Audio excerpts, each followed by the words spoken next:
All right. Welcome to the advisory committee meeting of May 12th, 2026.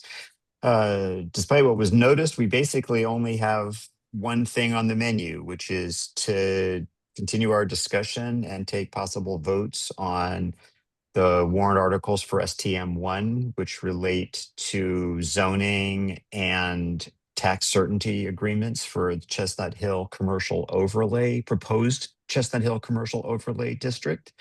So if there are members of the public here who would like to make a brief comment prior to our discussion, this would be the time to drop your name in the chat and we'll call on you.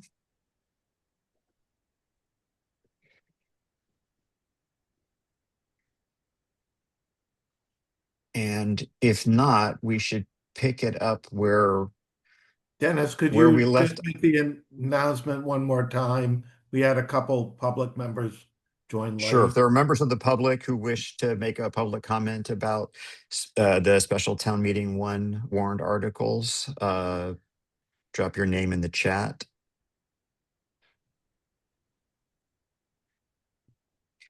Otherwise, when we were... We have one member of the public so far. Okay. All right. Go Carla ahead, Benko. member of the public. Thank you. Carla Benko, town meeting member for precinct 14. I suspect you may end up discussing the possibility of removing the transit-oriented multi-use sub-district from the overall upzoning proposal, and I hope you will give that serious consideration. Some of us refer to it as Chestnut Hill North. It's the piece of the overlay a zoning plan that includes the parking lot for the Star Market, the CVS, and several two-family houses on Hammond Street. And it is that part of the overlay that seems to have precipitated the recommendation from the town's traffic consultant that R-cuts, the so-called R-cuts on Route 9, be considered as a tool for traffic mitigation. I suspect you've all received letters about this, so I'm not going to go into any details, but I would say that I have been on record as opposing Chestnut Hill North from being included in this district since it was presented to the Community Advisory Group, on which I sat along with David Pollock and others, and Janice, and I've been preaching this to every board and commission at every public meeting. Unfortunately, it hasn't gotten any traction, but that doesn't mean that it still isn't worth very serious consideration. There's no reason to rezone that area now.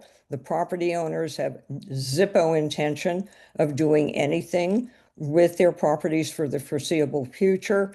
The parking lot area is part of a special permit that the city of Newton required for the expansion of the Star Market. So it can't be developed. At CVS is doing very well. I don't believe they're interested in selling. And I don't see that there's any rush to move forward with rezoning this area now. If the time comes when WS Development or CVS or whoever says we're ready to move and upzone or intensify the use of our property, I think that's the time that you start talking about rezoning. Thank you. All right, thank you. If I recall correctly, when we last left off, it was late at night. We had heard an overview. We had heard commentary from many members, but not all of the land use subcommittee. I know that Kelly had indicated that she would hold off on her remarks until we reconvened. So Kelly, if we're picking up where we left off, that would be a good place to start. Sure, and I'm happy to go through my remarks, but at this point, I don't think they're definitely in favor of the article. However, I think I'd prefer to hear my colleagues' questions and comments throughout the night and make my comments after that, if you don't mind. All right. So don't be shy. Drop your name in the chat, and we'll pick up I debate. have, Yes. I know I spoke for, as a member of the subcommittee, I spoke the other day, but I have some additional points that I wanted to bring out that were covered in some emails that I had Lisa forward to everybody. So at some point, if you would call Sure. and do that. Yeah, that'll be fine. Elise, can you elaborate on what specifically you're hoping to get? Oh yeah. So I'm just, since this conversation has been split between a few different meetings, I was hoping that David Pollock wouldn't mind resharing his comments for anyone who didn't happen to be at that meeting where he initially spoke. That's all, just so that we have a fully balanced conversation. All right, David, and then Linda, and then I think, and then Lee. I mean, I basically just read the 5 points that are under my name in the subcommittee report, and I think if we're going to be debating amendments later, I mean, Dennis and I had sort of laid down a plan where each of the 6 subcommittee members who were split 3-3 would basically say a piece, and then we could start to address concerns and questions from other members of advisory. And Carlos already spoke, but he said he wanted to speak again. Lee already spoke, but he says he wants to speak again. I already spoke, but Elise wants me to speak again. We have Kelly. I think it would be, I would be happy to sort of sum up or reiterate my statements, but I think it would be better to just let me kind of come in maybe when we're debating amendments or something like that. I spoke in Sure. favor of the amendments. I and made a few points about why I thought that was correct. And if anybody wants to see my comments, they're in the subcommittee report. Right. The reason that I had taken Elise up on her comment was she was the only member of the advisory committee who was not on the subcommittee who had asked for any information. I see. Okay. So if there's other members who have questions Thank you. I or comments, appreciate that. Thank you. and if not, we'll move on to Linda and Lee and Carlos. Okay, thank you, Dennis. I do have one question, something that, believe it or not, after all this time, I was reading this afternoon that caught my eye, and I'd like us to think about this. I noticed that in the table of allowed uses under accessory uses, short-term rentals are allowed by right in all the new overlay zoning districts. And I don't think that's such a great idea. I think if we're trying to build housing for long-term residents, we don't want to allow short-term rentals. So, I don't think they're allowed. well, why is it on page 15 of my version Well, under other you mean uses? Meredith? Meredith. Taken out. So it is an allowed accessory use. Yeah, well, I'm going to propose that we take it out. So that's one of the things I'd like us to discuss. And then I also agree with Carla about wanting to take out the transit-oriented mixed-use district from the overlay. And my reasons are a little bit different. I do think traffic-wise, if you've ever tried to pull out of near the CVS onto Hammond and turn left, good luck. So I just think, yes, the more development there would make that much, much worse. And I'm not sure it's the thing that kicks us into the R cut or not. But what I think about that zoning is I think it is overzoned at 88 feet. I think it does not relate at all to the uses that exist around it. I think we have not embraced our goal of speaking to neighboring communities and existing landowners. I think the fact that there's only a 5-foot setback from Hammond is too small. I think there are no step backs. It's not really going to help us in terms of commercial because it only requires this commercial on the first floor, like on Harvard Street. So, yeah, I think it makes a lot of sense to take that out. It's something that was raised in the subcommittee, and we did vote 3-3 on this question. And the other amendment I think I would like to propose is possibly just passing the zoning for the Chestnut Hill. I'm not sure what these acronyms mean, but just the city realty portion of the overlay. And the reason for that is the fact that we do not have any ability to get the same protections for the town in terms of being on the hook for infrastructure, but also tax certainty agreements and all the rest of it.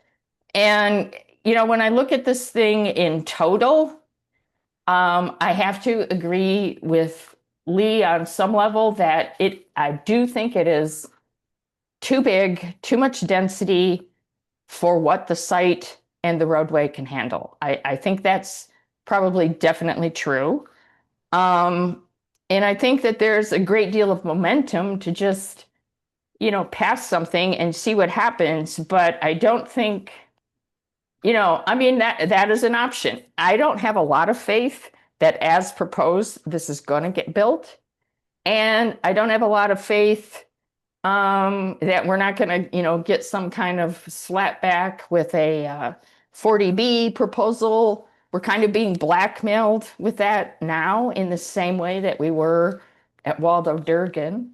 And if this is our primary commercial development site, we're really getting less than 50% commercial. And I get it. I know everybody worked really hard to, you know, bring this package to town meeting, and we're getting less than 50% commercial because that's the market now and what, you know, people thought was doable on some level. But I think that's kind of sad. I don't think it's really achieving our purpose. So I think I'll stop now. I mean, there's a lot there to consider. I mean, I can propose amendments one at a time, but I'd like to let others speak Yeah, and not ask yet. questions. Yep.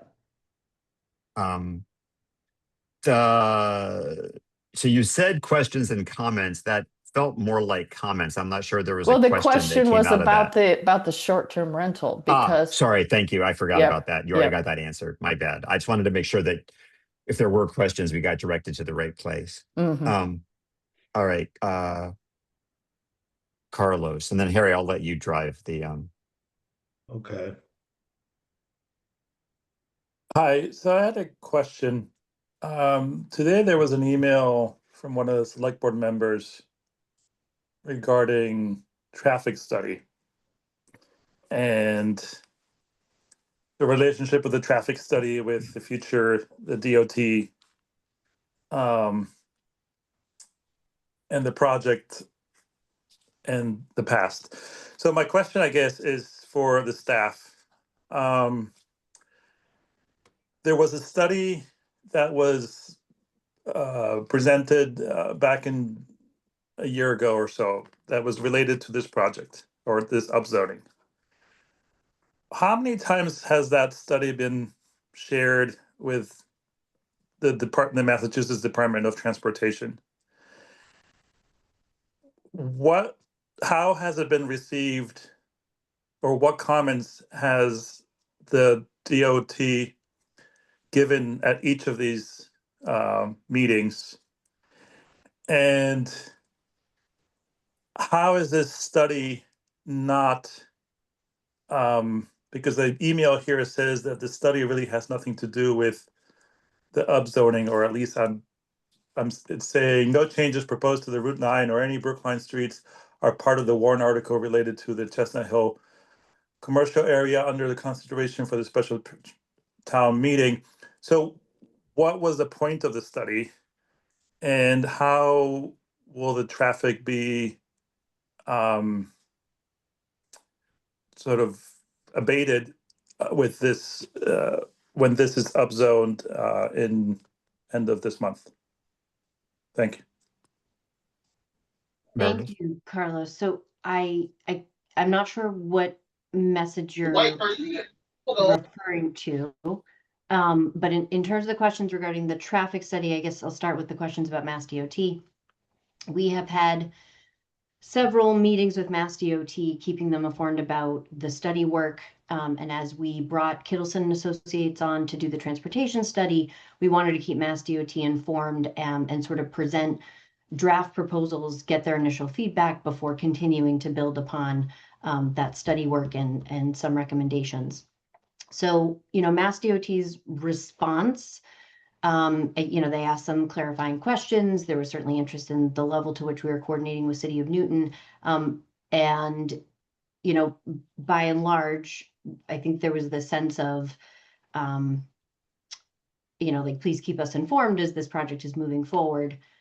So I don't think in terms of substantive feedback or pushback, I can make note of any instances of those in those conversations.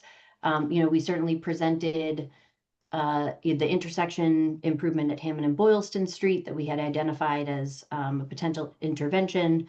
They don't have any other similar types of restricted crossing U-turns within District 6. And, ultimately there was the sense that, if the zoning passes, they'd certainly be interested in continuing to work with the town and exploring avenues to pursue infrastructure mitigation, infrastructure improvements that would help mitigate the impacts of the zoning and the eventual upzoning. So I'm trying to go back through, there was a string of questions there, Carlos. Yeah, well, that was your first one. But did we meet, did the town meet once, twice, 3 times, 4 times? We've had 3 or 4 meetings with Mass DOT. And at each of these meetings, there was, the response was that we are just waiting to see what's happening, or I'm just a little, because in the past DOT, when we've dealt with Route 9, they've been pretty specific. When they were talking, when we were doing South Boylston Street, they were pretty specific about what they thought. When different developers have asked for curb cuts, they've also been pretty specific. So for example, were any curb cuts discussed, additional curb cuts discussed for this project, or for this zoning, or was it just a general conversation about traffic? It was a general conversation about the need for infrastructure improvements to improve pedestrian multimodal safety and better handle traffic capacity throughout the study area. We didn't get to the point of specificity of talking about where curb cuts would be needed, beyond sort of what City Realty had presented. We didn't have any specific examples to discuss with Mass DOT. So no, it did not get to the level of specificity of specific curb cut locations. Okay, and they were they okay with, for example, the bike lane being on private property in a different municipality? I don't think that there was certainly a discussion about the question of bike lanes on Route 9 and whether that was appropriate, and whether sort of alternative bike pathways and accommodations would be more workable. But again, we're talking about at a conceptual level and sort of presenting them with the scope of proposed improvements that we'd identified in that conceptual planning work. Okay, thank you. Lisa Elwin, do you want to go now? Yeah, sure. Thank you. Yesterday afternoon, this flyer was distributed around my neighborhood in Chestnut Hill. I don't know to whom it was distributed. I don't know who distributed it. There's no identification on it, but it seeks to draw a linkage between the City Realty Development and the so-called R-Cut concept for the Route 9 Hammond Street intersection. And I scanned it and I had Lisa email it to everybody, email this flyer to everybody this morning. I also did some research about this R-Cut concept, and I want to talk about that in a minute. Selectman Rubenstein sent an email sometime this afternoon, apparently responding to this flyer. And in his email, he argued that there is no linkage between the R-Cut proposal and the upzoning that's being proposed in Warrant Article 1. And I take very strong exception to that assertion. And I think this Kittleson study in which the R-Cut proposal was put on the table was commissioned by the town in response to the potential for increased development on Route 9. And we had a number of fairly lengthy discussions at the subcommittee level about the potential increased traffic that would be generated by the City Realty Development, and the fact that no actual traffic study has thus far been undertaken. While Rubenstein is correct that the R-Cut is not, it's in and of itself included in Article 1. In other words, we're not voting on the R-Cut proposal. And in that sense, I suppose this flyer is perhaps misleading. The fact that it is even on the table is a direct result of the upzoning proposal. And therefore, they can't be delinked as Rubenstein seems to suggest they should be. The R-Cut proposal was apparently advanced by the town's consultant Kittleson in their report. And I found it a little bit remarkable that this was being put forward. So I looked into it because my initial gut reaction was that this was a pretty stupid idea. And I found a document which I also asked Lisa to send to everybody this morning from the Federal Highway Administration about specifically dealing with R-Cuts. And I don't know if you have all had a chance to look at it, but let me kind of highlight some of the things that this report indicated.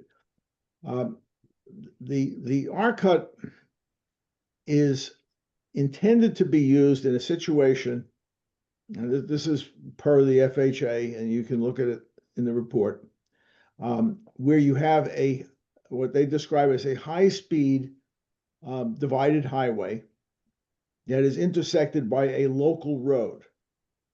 And the concept here is that the local road has considerably less traffic than the highway.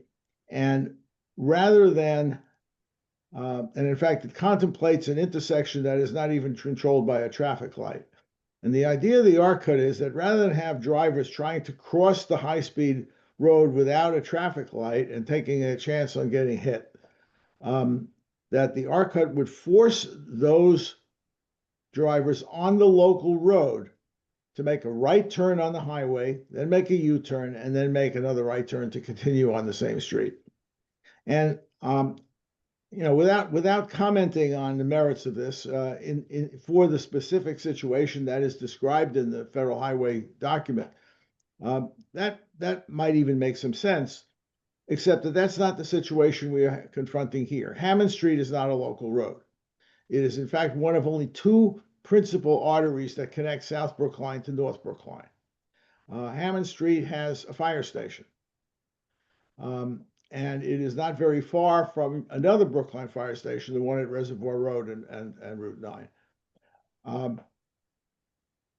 What the R-Cut would require, for example, is that a fire truck that is leaving the firehouse, I think it's number 6, Fire Station 6 on Hammond Street, and wants to go north, get to a point north of Route 9, let's say to Middlesex Road, it would have to go up the north on Hammond Street, take a right turn on Route 9, go down perhaps 600 to 800 feet, at least according to the specification in that FHA document, make the U-turn, come back to Hammond Street, then make a right turn. Now, I had exchanged some emails and I had a conversation with Fire Chief Sullivan this afternoon, and I had Lisa circulate his response to my email, and he points out that this would definitely reduce increase the response time for a fire truck to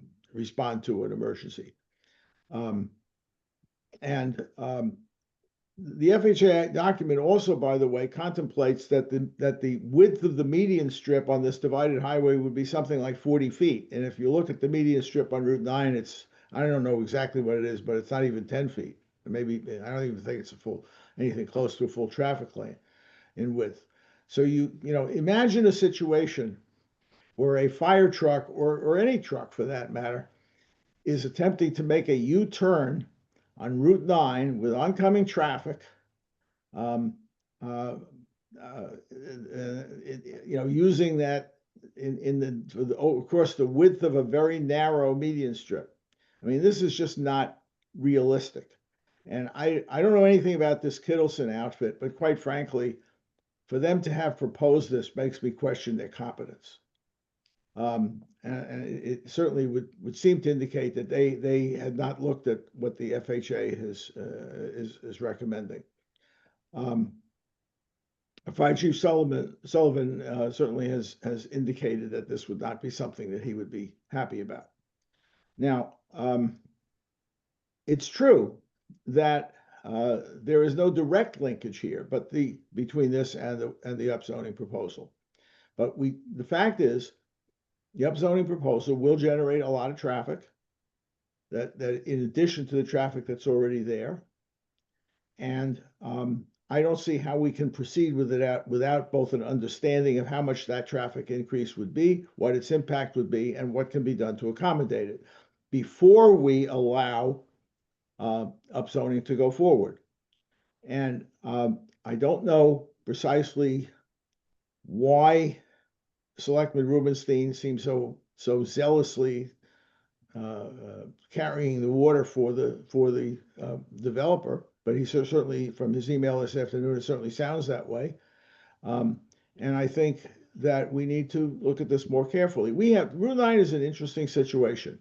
It is a state highway, and therefore it carries through traffic from places from Framingham and even further west, back into the city and in the opposite direction. But it is also a Brookline street. And it is a Brookline street that has businesses and some residences located along that street. It has a fire station on that street. It has other town facilities on that street. And we have to cope with the fact that we are that while there is a lot of traffic that has nothing to do with Brookline, because it is a state highway, there is still a lot of traffic that has a lot to do with Brookline. And if we're going to introduce additional activity in a highly concentrated area without understanding its traffic impacts, I think that is just a serious error and one that we will come to regret. Now, there may not be any linkage between the R-cut scheme and this proposal, because the R-cut scheme, quite frankly, I don't think has a snowball's chance of being adopted.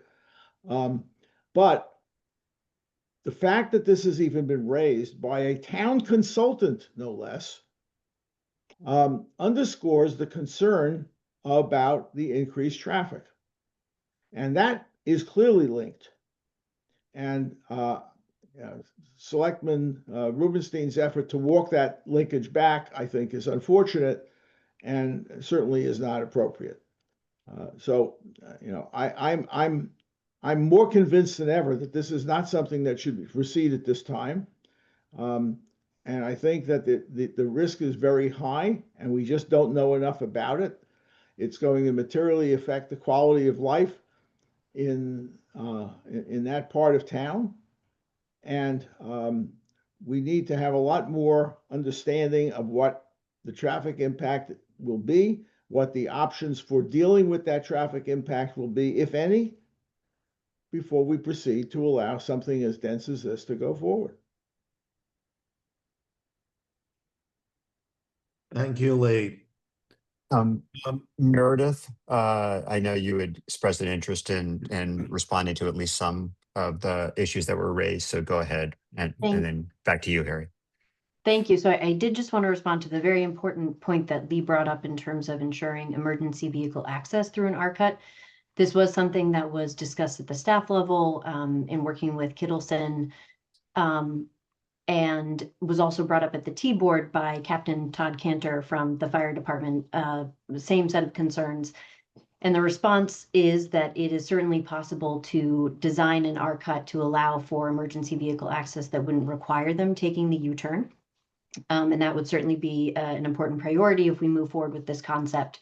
And I did just want to underscore the fact that it is a concept that's going to require a lot of engagement between Newton, Mass DOT, and it will require extensive amounts of additional planning design, which will come with extensive additional public review and input in terms of, so we're very far from a final configuration, but of course, emergency vehicle access and not undermining response times for fire department and other first responders would be a top priority in that design.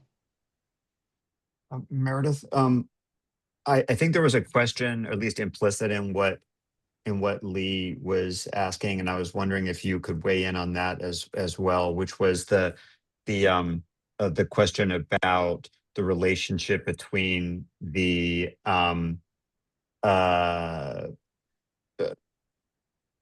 upzoning versus the traffic study that select board member Rubenstein had included in his mail. I know some of us felt a little confused by the chicken and egg that he was laying out there. Like, Lee is talking about the need to be able to have the traffic study before the upzoning, and Michael is saying you need the upzoning before you do the traffic study. And I'd like to understand at least a little bit better the tensions there, if you could help with that. Sure. So I do feel like I'm missing a bit of context for the question because there's a lot of reference to correspondence from Select Board Member Rubenstein. You mean you're not on the TMMA? But I understand the question, but I did just want to underscore that I don't have that additional context. So I think, the sense is, so the study that we did in terms of the capacity testing was, we wanted to better understand, given the additional traffic that we anticipate could come along with this upzoning, are there opportunities to have infrastructure improvements that will help with handling that additional capacity and making the area safer, which is one of the main goals and objectives for the study work. And the scenario that we used in terms of the capacity testing was sort of a full build out. You could call it a worst case scenario, but we were assuming full build out of the entire study area over the next 20-year period. And then we were also overestimating certain types of uses that generate more traffic, like medical office uses, for example, that patients book appointments close together. So it tends to have a much higher traffic impact associated with that particular use. So I did just want to underscore that sort of that traffic analysis and the estimated increases in traffic are overestimated. And I think, not quite as likely, but we wanted to understand sort of in a worst case scenario, would there be options available to mitigate the traffic? And the R-cut would significantly mitigate those traffic impacts. And then Dennis, circling back to your question about sort of the chicken and egg about the traffic study, I mean, I think,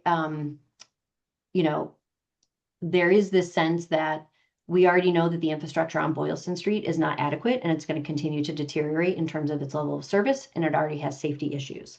So there are going to need to be infrastructure improvements regardless. So this question of tailoring the land use proposal to the capacity of the existing infrastructure is not well suited to sort of the broader study goals. And I think the other just very practical challenge is, given the fact that a critical component of the study is the Route 9 corridor, which is controlled by Mass DOT.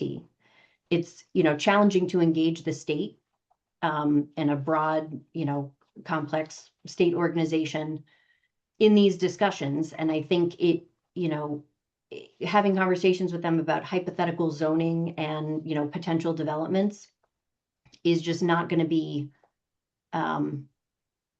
likely to bear much fruit in terms of the state, working with the town to, identify like the perfect level of proposed density increase. So I think from a practical consideration in moving forward with the proposed zoning, to have a clear set of expectations about what we might expect in terms of development in this area over the next 10, 20 years and what we're going to need in order to support that in terms of infrastructure improvements. That's really how we move forward with the study. And, from a practical perspective, what we think is the most likely path to us being able to successfully engage Mass DOT and Newton and actually bring about the capacity and safety improvements that we need to support Chestnut Hill. Right. Yes. Thank you. And I'm sorry I interrupted you, Harry. If you No, want to no, go no. back to the Thank you. I'm going to go to Carlos. Thank you, Harry. I just was reading some of the comments on the chat and also what Meredith just said. But the reality is that when we've done zoning articles in the past, we have done traffic studies as part of those. Yeah, Kara, we did one for Laura Boylston Street. We had a whole design. Okay, I have no more comments. Okay, so I have a question, Meredith. You mentioned that Route 9 was really not adequate from a safety or any other purpose right now, and that looking forward, there would have to be changes. At our last meeting, Lee mentioned that, for the past 40 years, he's seen Route 9 sort of get worse and worse and worse. And I can beat that. I've seen it get worse and worse and worse for the last 70 years. Traveling between family in Worcester and Brookline and Newton on Route 9. So my question to you is, obviously it can't be widened because you'd be on one end going into the street, the old Chestnut Hill Shopping Center. On the other end, you'd be going into the land that we want to redevelop. So short of putting Route 9 underground or building an overpass, what do you foresee is even remotely possible to make it more suitable? So there were sort of two interventions identified in the transportation study. So, for thinking about the Hammond Boylston Street intersection, there are some things that you could do in terms of turning lanes and signal configurations. But ultimately, the ARC-Cut intersection redesign that we landed on was because of the fact that it was one of the few options that would not necessitate any land takings, which would not be a preferred outcome because of the reasons that you just alluded to in your question. So, and the methodology that we used for sort of how they whittled it down to the ARC-Cut as a potential intersection redesign alternative was through this methodology that Mass DOT uses, called the intersection control evaluation. So, I think there's been discussion about sort of an overpass or an underpass as an alternative to an intersection redesign. I think it is unlikely that Mass DOT would be willing to entertain those very dramatic changes to Route 9. But as I have been trying to underscore, we identified a set of proposed conceptual improvements. And we ultimately need Mass DOT to really engage with them and provide feedback and start to modify those and tinker with them in partnership with us before we can definitively say what is going to be the best outcome in terms of reconfiguring Route 9 to better serve Chestnut Hill. Okay, thank you so much. Linda Olson-Pelkey. Thanks, Harry. So I have some questions and comments, but some of them may be for town council, just to give Jonathan Simpson a heads up. But about the traffic study, was it based on the proposed amount of parking at the redeveloped site? Because we've heard this argument from WS that the parking is insufficient, and I could kind of believe that. So I'm asking about the study. We've heard that it was done in June, that people were concerned that it didn't actually capture the volume of background traffic. And so I have this particular question, if you know the answer, whether or not they looked at the projected parking to estimate the traffic volume or not. I believe it was based on the trip generation associated with the proposed uses. And the square footage of that. Yeah. Okay. All right. So it doesn't really answer the question about, whether we believe the parking is adequate or not. So I did ask about this before, but I'd like to ask it again for the sake of the committee. Why is it that we have not tried to build in a sunset provision in the zoning in the event that it is sat upon and not built upon? Linda, are you talking about a sunset in the broader, the zoning sunset of the- bylaw, or the sunset in the MO? Overlay? Being In the- able to access the overlay, why did we not include something like if a building permit is not sought within 5 years, 10 years, pick a number, then the zoning evaporates? So I might see if Kara might be able to provide sort of some background about, based on how other redevelopments have gone, why we really felt sunset was not going to be a helpful tool to have in this toolbox. Yeah, and I'm also inviting Jonathan Simpson to chime in as well, but it certainly is something that, to my understanding, advisory could add on to the zoning, so that instead of, if there's a concern 5 or 7 years from now, instead of a 2/3 vote to undo the zoning, it would disappear on its own unless town meeting affirmatively continued it. So that's definitely a possibility. Okay. We've done a sunset clause for the Red Cab site, I believe, and also for Waldo Durgan, as you all have talked about.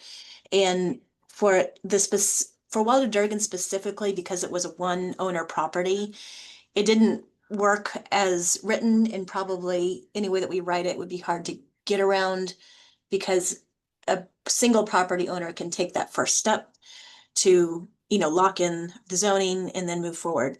The other tricky thing about the sunset clauses over the last couple of years, even maybe since I think Waldo Durgan, is that the state law has changed and made the subdivision law in some ways more straightforward, but also in some ways more protective for property owners, meaning that if somebody were to do a subdivision plan, that would lock in the zoning that was in place at that time. So they wouldn't have to put in a whole lot of effort in order to lock in the zoning. And I'm now reminded that that's exactly what like McCall did with the Red Cab site. Even though there's a sunset provision, there was a approval not required plan that showed a cul-de-sac that we all knew was never going to be built, and that locked in the zoning. So there's things like that that are iterative, but unless Jonathan wants to jump in, it is certainly something that could be added by town meeting. I will definitely jump in. While I do not necessarily agree that it could be added at this point, that's a question for the moderator. Oh, okay. But in addition, it is a uniquely bad idea for this particular proposal because one of the main goals, Linda's suggestion to reduce the zoning to just the city realty parcel notwithstanding, one of the goals of this zoning is to encourage redevelopment along the entire corridor.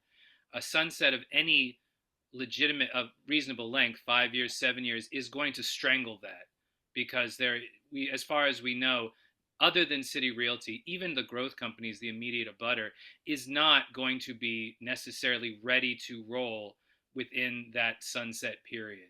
So you're kind of stymieing the very goal that the EDAB, the comprehensive plan, and everything else set out with for redeveloping the entire neighborhood. So that's unique to why it's a bad idea here. They are a bad idea generally, in large part for what Kara brings up, is because zoning freezes are a commonly wielded tool by developers. If they have zoning they like and it's about to go away, they will attempt to freeze the zoning.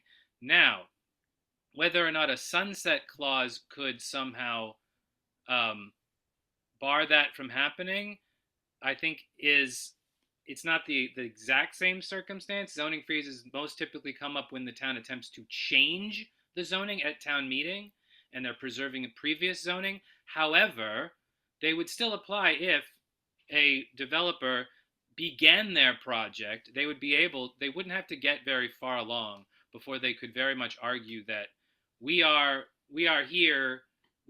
utilizing this zoning. You can't take it away from us now. We're utilizing the overlay, notwithstanding the sunset provision, unless you put a sunset provision that was even more aggressive and was saying you had to get extremely far along the process before the zoning wouldn't sunset out from under you, which again is putting developers in a very awkward spot, because the further along that you have the sunset potentially take away your zoning, the more you're disincentivizing anyone from investigating it in the first place. Finally, I think sunsets are simply just a bad idea because they are extremely complicated for future town meetings to deal with. When you're having a zoning that's going to kind of peekaboo in and out, it's just not a great way to do it. You should be allowing future town meetings to decide if they want this zoning to stay in place or not. So I would counsel strongly that you consider this as it's presented, which is a long-term redevelopment plan for the entire neighborhood, and that we have built in certain incentives in the MOA for City Realty specifically, because many people do raise the issue that we've had, for example, at Waldo Durgan, where construction has stalled. We are incentivizing in a number of different ways speedy construction. It does not rise to the level of a sunset where, if you don't build it by X date, you lose the chance. But we do believe there are appropriate incentives to encourage development that is both quick but also reasonable and amenable to potentially changing economic circumstances, so that we don't sort of cut off our nose to spite our face and put in a sunset provision that we wish we didn't have a few years from now, because it makes City Realty abandon a project that would otherwise be a good deal for the town. So I think for those reasons, I would strongly counsel not to start trying to put in a sunset provision for this zoning proposal. I think it's a particularly ill fit. Doesn't the overlay complicate that though, especially if it was just the City Realty portion that was upzoned?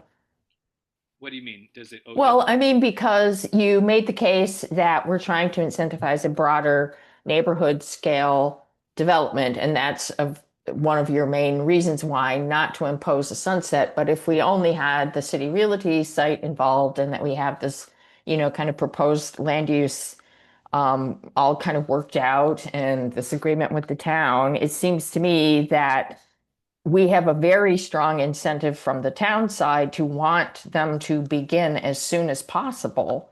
And I don't think we really have incentivized that enough. And I just think we're asking for the potential of, having another dead site. That's my concern here. So, anyway, I'm going to go on with my other questions, but thank you, Jonathan. Sorry to be monopolizing the discussion. But anyway, so my other question is about the tax certainty agreement.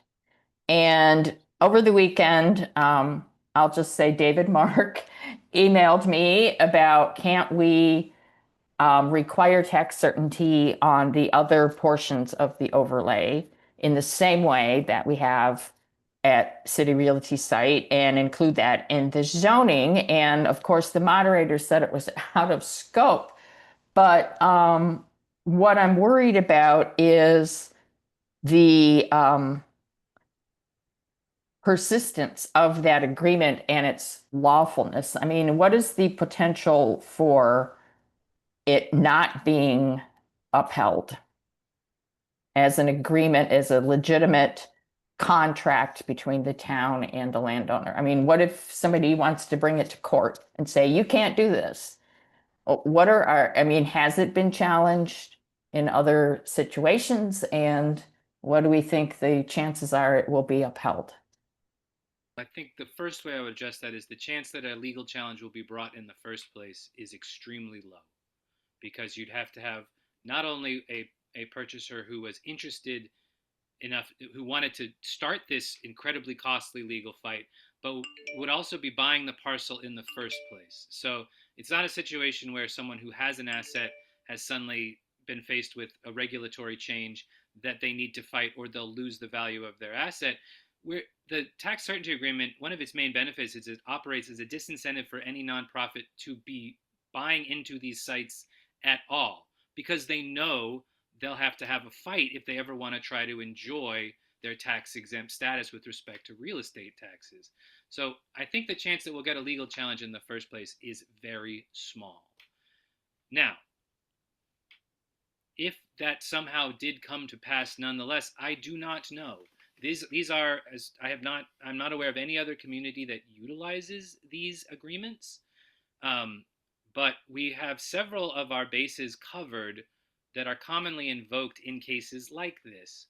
One, there's no question that the party involved has notice of the agreement, because it would be in the chain of title. So there'd be no issue about that. Anyone who, we would immediately be able to make the argument that you bought knowing this agreement was in place, and yet you bought it knowing that it was going to be, without doing any investigation of your own into its legal merits, without speaking to the town, without attempting to investigate whether, the best way you came up with to getting this legal issue answered is to spend tens of millions of dollars on a piece of property that you don't even know you'll be able to unlock in the way you hope. Again, that's not a great way to start a lawsuit. But again, I cannot handicap whether or not we would ultimately win. I'm just happy to say that I don't think we'll ever have to find that out. These developers, the tax certainty agreement is a great thing, and I'm very happy that I've been able to work with people on this call as well as others in putting them in place for many of the development parcels in town. But the reason I think they work so well is because they're an understanding between a developer and the town that we can reach this thing that will give everybody a lot of peace of mind that is essentially costless, because the developers have never, none of the developers where there's a tax certainty agreement in place have ever attempted to sell their parcels to a nonprofit entity. This is not a situation where we're fearing bad actors. I think it is really a situation where we've been able to give town meeting, as well as the advisory committee, as well as everybody else, a lot of comfort that don't worry, you're going to get what we're telling you you're going to get. And I think that even extends to the legal risk. I think we've minimized it as much as we can. But going all the way back to Linda's question, which is a very apt one, I cannot tell you what the case law says because there is no case law on these. Harry, do you want to call on David Mark? Yeah, and then I'm not done yet, but I'll come back to you, Linda. David Mark, you have a two-finger?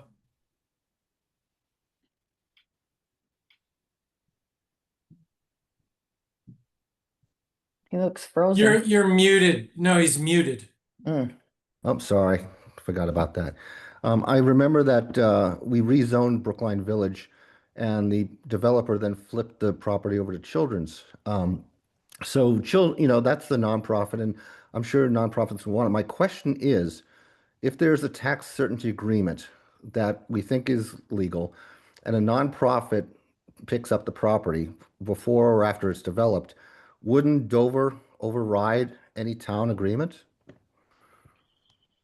That's a great question. No, the Dover Agreement is an exemption from zoning. We are very careful to keep the tax certainty agreement separate from the zoning. It's an agreement in contract with the executive of the town that's all based about their property assessments. So while, for example, a use that was a Dover exempt use, say it was a nonprofit university, or religious use. It was a church. I do not believe that their arguments with respect to Dover would allow them to in any way attack the tax certainty agreement. Okay, thank you, and thank you, Linda. Back to you, Linda. Okay, so I have a couple other concerns, and one of them is the whole back and forth about how we're going to solve the traffic mitigation problem. And we did talk about this at our last meeting, I think, about the fact that there was a clause in the zoning, I believe, that said that the developer, in the case of City Realty and not necessarily the other overlay parts, but would be on the hook for mitigating the impacts of their development in terms of the cost of whatever is needed.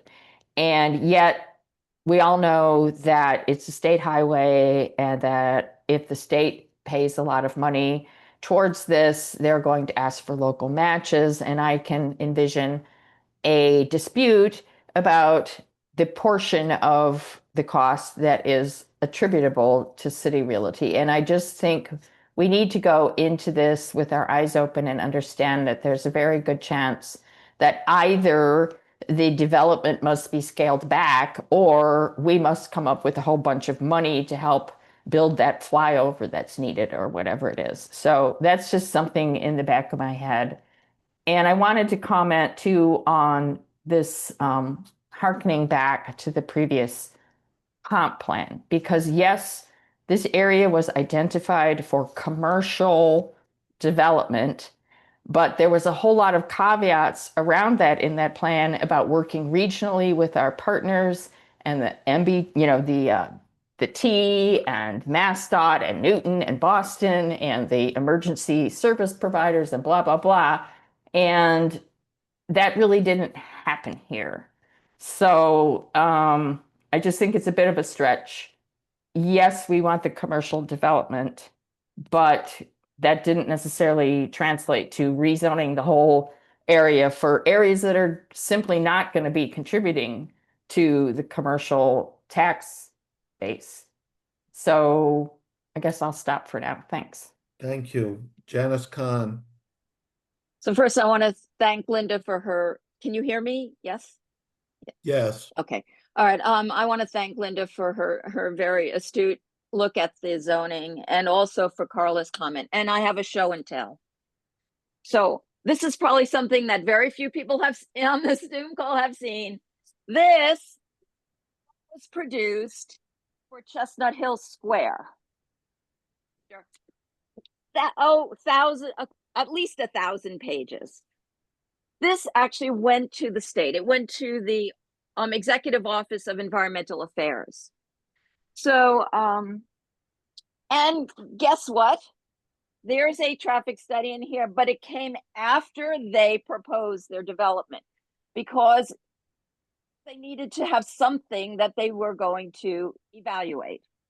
And as a result of this and many comments, hundreds of comments that were submitted, they ended up, the state agency ended up New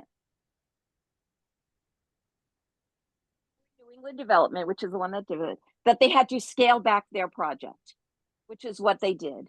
But more importantly, weighed in on this Newton project. Our select board members weighed in on it. Our neighbors weighed in on it. Brookline weighed in on this Newton project. And honestly, we should expect that Newton will weigh in too, and that Newton should weigh in on this project because they will be impacted, much like this Chestnut Hill Square project affected us. And so this is not, to me, this is not an end game, but this is a reminder. We really need to pay attention to what we decide to put onto Route 9. And the state, that's their responsibility. They will remind us what is and isn't feasible. So I just want to, I actually, we get to the point of removing the Tom segment of this overlay. I will support that because even in Brookline, when there's a development project, abutters are notified, and right at the beginning, they're notified, not the process. And I think that we really missed the boat there. And I think that there will be opportunities later for us to work collaboratively with Newton, but make no mistake about it. When this is reviewed by MassDOT, will be involved, and they should be involved. That we are a regional area. We impact much. We're not an island. What we do impacts other people on the border. And so we need to really work collaboratively, and that will happen.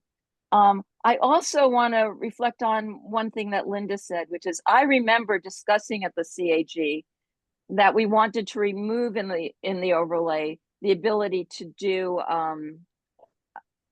the short-term rentals. And my understanding is this was done in another overlay for, I was told for the Harvard Street overlay zoning, that it's not allowed, and it shouldn't really not be allowed here. We want stability in our neighborhood. We welcome development, we welcome housing, but we also want to have our neighborhood be stable. And short-term rentals doesn't build the kind of neighborhood and community feeling that we really already have in our neighborhood and hope to secure. So I would like more information on that, because I thought we had actually restricted that from the overlay. It could still be in the underlay, in the underzoning, because that is, we passed that law when that was in effect. But I'm hoping that that we can take out that use from the overlay. That's my comment. Thank you. Lee, I will get to you in a moment, but I want to go to someone who hasn't spoken yet. Christine Westfall. Excuse me, Mr. Chairman, I just want to say that we didn't have that stipulation with the Harvard Street zoning, and the Harvard Street zoning is not an overlay, but we don't treat Harvard Street any differently from other districts regarding short-term rental. It's not an allowed use if you look at the use table in the Harvard Street zoning. It is not an allowed use. Does it say prohibited expressly? It lists 3 different types of residential development, and short-term rentals is not one of them. I remember taking this out in the okay discussion. I will look at another section of the zoning to confirm that, but I appreciate that point, and I will confirm that. Thank you, Maria. Chris Westfall. I wanted to make just a couple of quick comments. I think that it's a good idea to upzone this area to deal with the potential for development, because it is one of the few areas that will happen. Route 9 is a hot mess. We all know that. It binds up at Hammond Street. It binds up again in Newton. It binds up a lot worse in Newton. I don't know what the cross street is, but by the Newton Highlands, just before you get to kind of the downhill part there. But there are a bunch of things that are happening now that will affect long-term how those traffic patterns run, not the least of which is virtually everybody now is using GPS systems that tell them how long traffic is going to be, how much traffic there is, and where they're going. I know that the fear is that cars will cut through neighborhoods, but that's not as likely to happen as what I see when I ask it, how do I get from my house to the Costco off Route 9, which I'm going to use as kind of an example. And that sends me mostly through other main roads like the Jamaica Way. So, you're going to see traffic patterns change. The thing about development is we don't know where the people who will be using the development are going to come from until we know what kind of development it is and where it's going to be. I'm in favor of moving forward with the upzoning because we'll get other chances to think about what actually gets built as we go along and how that will mitigate in terms of traffic. Thanks, Chris. Lee Selwyn. Lee, you're muted.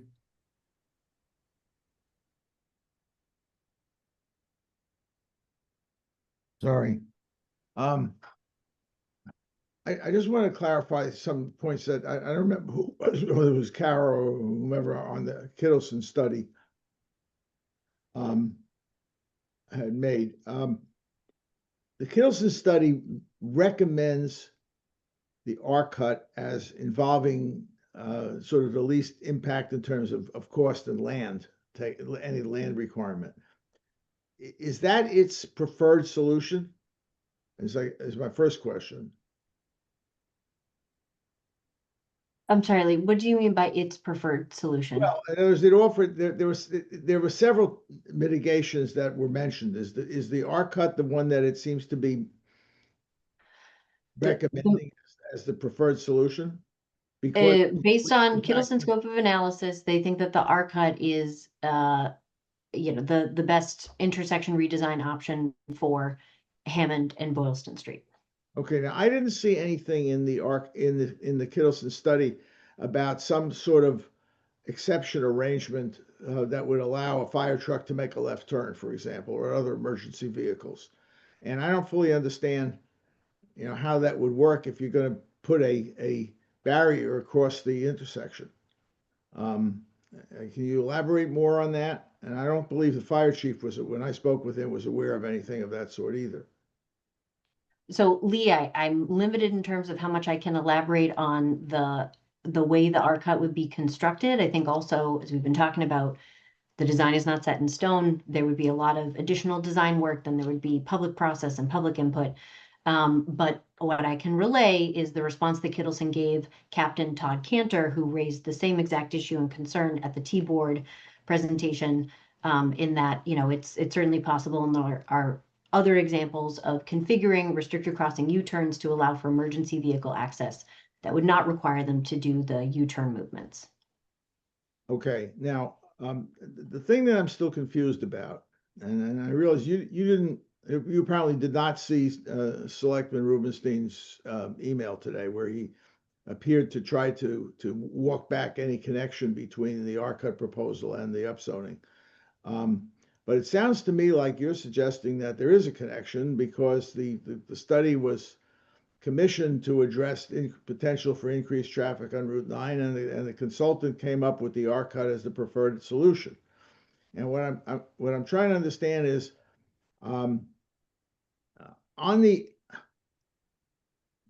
if my interpretation of the Federal Highway Administration requirement is correct, then the R-cut, there's no chance that the R-cut could possibly be approved because this intersection doesn't satisfy the requirement. So my question to you is, if there is no R-cut, what's the next solution?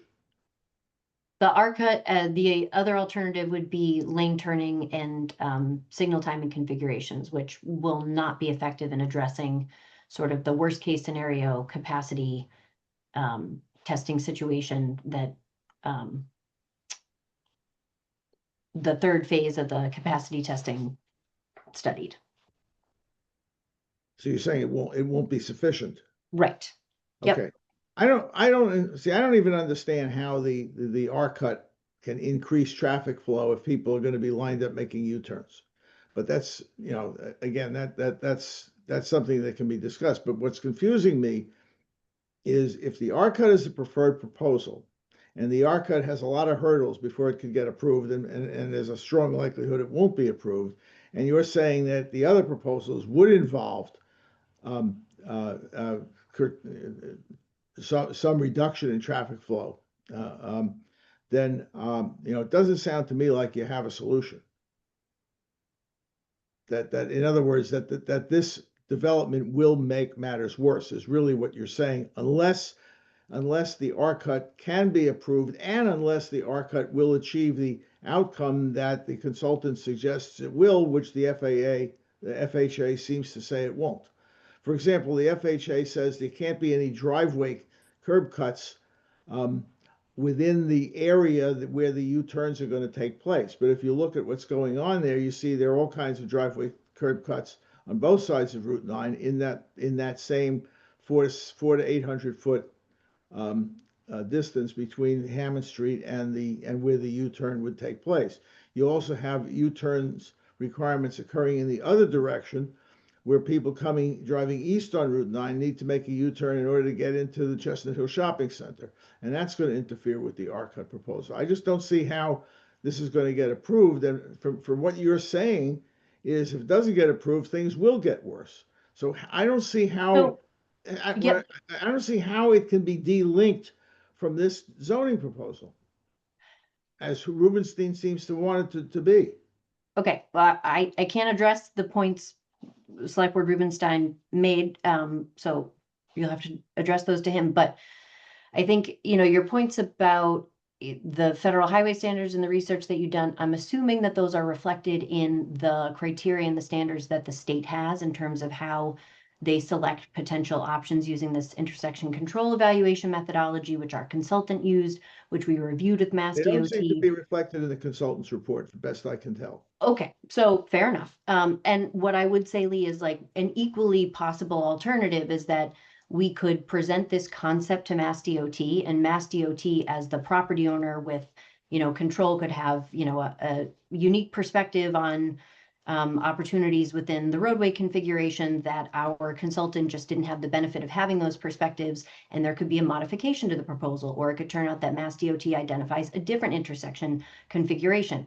That's entirely a possibility. So, you know, I take your point about, you know, if we don't have the R-cut and if we're only left with lane turns and signal timing configurations, that's not going to adequately address the capacity issues that will come along with this upzoning. But this is not the end of the road. And there are a lot of additional conversations that need to be an analysis and design work that need to be happen. And the likelihood of those happening, if we do not have a definitive land use policy proposed by this town, are pretty minimal. Well, I think, you know, first of all, the document that I circulated this morning certainly was available to the consultant. It took me less than 5 minutes to find it on Google, using Google. And I don't profess any specific expertise in traffic engineering, but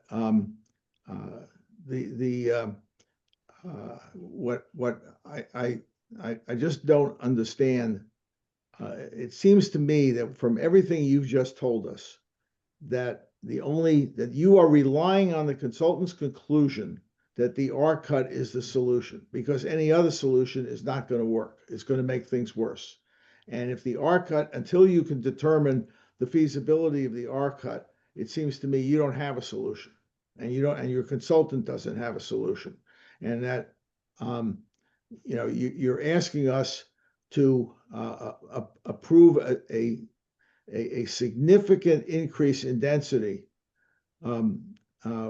with the almost certainty that the Route 9 traffic situation will get worse and you have no solution. And that's what I keep coming back to. And nothing I've heard tonight seems to change that. And Rubenstein's effort to delink the warrant article from the R-cut, I think, is simply misleading and unfair. Thank you, Lee. Janice, you had a two finger. Yes, on the transportation. So the reason that the RCUT is unlikely to be liked by Mass DOT is that they want traffic to flow easily from the west into Boston. And what this will do will actually shift more traffic onto Route 9 because you're diverting traffic that could go crosstown onto Route 9, Right. which is why they're going to say no. That's true. In the case of Chestnut Hill Square, the developer had to pick up the cost for all of the reconfigurations that did happen on Route 9. You're talking about make their Hammond Pond project. Parkway, Hammond Pond Yep, Parkway, Hammond and the Pond traffic Parkway, lights. right. They got Yeah. rid of they Yeah. did a lot of restructuring of Route 9 and the developer had to pay for all of that. What can happen on our side of that bridge on Hammond Pond Parkway? Unclear. But again, as a result of the traffic study that was done for Chestnut Hill Square, the state required that that project be made smaller. They had to scale it back. And Janice, how are you going to feel if traffic gets diverted onto Heath Street? If cars start diverting themselves onto Heath Street in order to avoid the snarl on Route 9 at Hammond Street? Is that going to make you happy in the neighborhood? That's why we wanted no additional curb cuts on Heath Street, because we want to keep it as calm. But it can't be diverted that far because it's one way halfway down. So, so that's not the concern. The concern is more about Woodland Road and all these other ancillary roads that were clogged as soon as Chestnut Hill Square opened and are just going to get worse. But there's a regional interest in getting this right. And they've done a study within the last couple of years about Route 9. And so they're not unaware. Well, please read the document I circulated this morning and see if you think that the Kittleson study. I do not think that they will. Hey. I do not think that they will actually rely on the Kittleson study. Yeah. Bye. Thank you. Kelly, we're going to go to you. You've been waiting a while. Sure. Thanks, Harry. Happy to make my comments at this point, and really bring us up to, I guess, look at the big picture again. I appreciate all the discussion that's occurred so far tonight. Issues of traffic and congestion are real. But I think, as we heard, these will be resolved in partnership with Mass DOT, that these are regional issues that will be taken a look at, likely regardless of this development. Specifically, when we're looking at sort of this overlay district, it is good to realize that the developer is responsible both for the studies, any traffic studies, and mitigating any increase in traffic that they're responsible for, as Janice said, with regards to the development further up on Route 9 where the Wegmans is. That said, let me go back and just remind us all that the warrant article or the proposal in front of us tonight is the result of a 2-year process that involved residents of the town staff, and EDAB that looked at the entire area and really not just one lot. And what the goal of this is to create a cohesive area where we have the tallest buildings in the West, and we're looking at reductions as we move east. I really think that the involvement of Dick Benka and Janice and others really improved the proposal again, where we learn from some of the issues that we've had at Waldo Durgan and also to Brookline Place. We also have a motivated developer that we've developed a really good partnership with, and an MOA that contains significant benefits for the town and the neighborhood. And I just want to remind us that this development has the potential to bring much needed revenue to the town of Brookline. And so again, I would urge us to not let perfect be the enemy of good, which is something we say in the tech industry, and consider what is best for Brookline here. And so it's probably pretty obvious from the subcommittee votes that I voted in favor of this at subcommittee, and will continue to vote in favor of it because I think it's right for the town and it's right for us. So thank you. Thank you. Michael Berger. Yes, can you hear me? Yes. Yes, we can hear you. Thank you. Thank you, Harry. So the members of the folks in our precinct really are torn on this. There's going to be definitely major impact, and they know it, and there's a lot of anxiety about this. On the other hand, we certainly know that we need revenue. So the town meeting members are kind of, split on this. I'm not going to abstain, Harry, not at this point, but it's being pulled in both ways. And first of all, I'd like to thank the people who have worked for years on this and coming up with something. And tonight's conversation I found very useful. However, I would like to drill down a little bit on the hope that I heard when Janice held up that magnum opus, this book. And I heard the word scale down project. That was a little music to my ears, but how realistic, my question is, how realistic would this be if the DOT said, you got to go back? Would city kind of walk out and project not happen? I'm not sure who I'm asking. Maybe a Kara or. Kara, go ahead. So I will just talk about the MEPA process, which is what Janice was referring to in part. That's the state version of EPA rules. And as part of that process, developers are required to have different options of development. And they talk about, a no build scenario, different building scenarios. And what Janice is referring to is in the event that, let's say, signal timing and lane reconfiguration isn't enough, and the traffic studies show that they're not enough, and MassDOT, as the landowner, says this is going to bog us down. In that case, as Janice said, they will then say, we're not going to issue the state highway permits that you need unless you scale back or change the uses or do something to change it. And that is something that is very common for MEPA projects, meaning projects that are big enough to trigger this kind of state review. People are asked to go through options, refinements are made, and usually projects do move forward.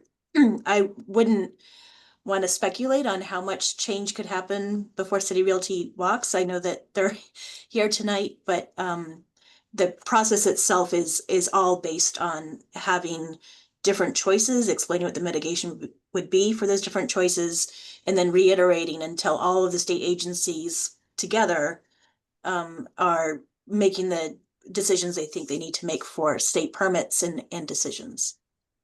Thank you. But just to follow up, is the City Realty, would they be able to withdraw and say we're just not going to build? Is that a possibility if the state says you have to scale back?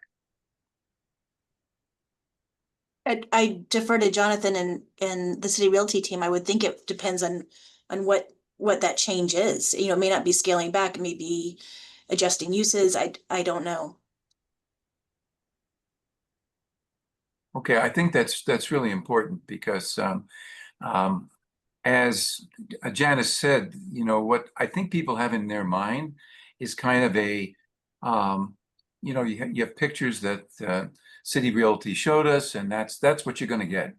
But what I'm hearing tonight is that maybe not exactly. You won't get that. Am I off base on this? Or when we look at the schematics and the drawings, is that essentially up or down? Is that the minimum that city would take?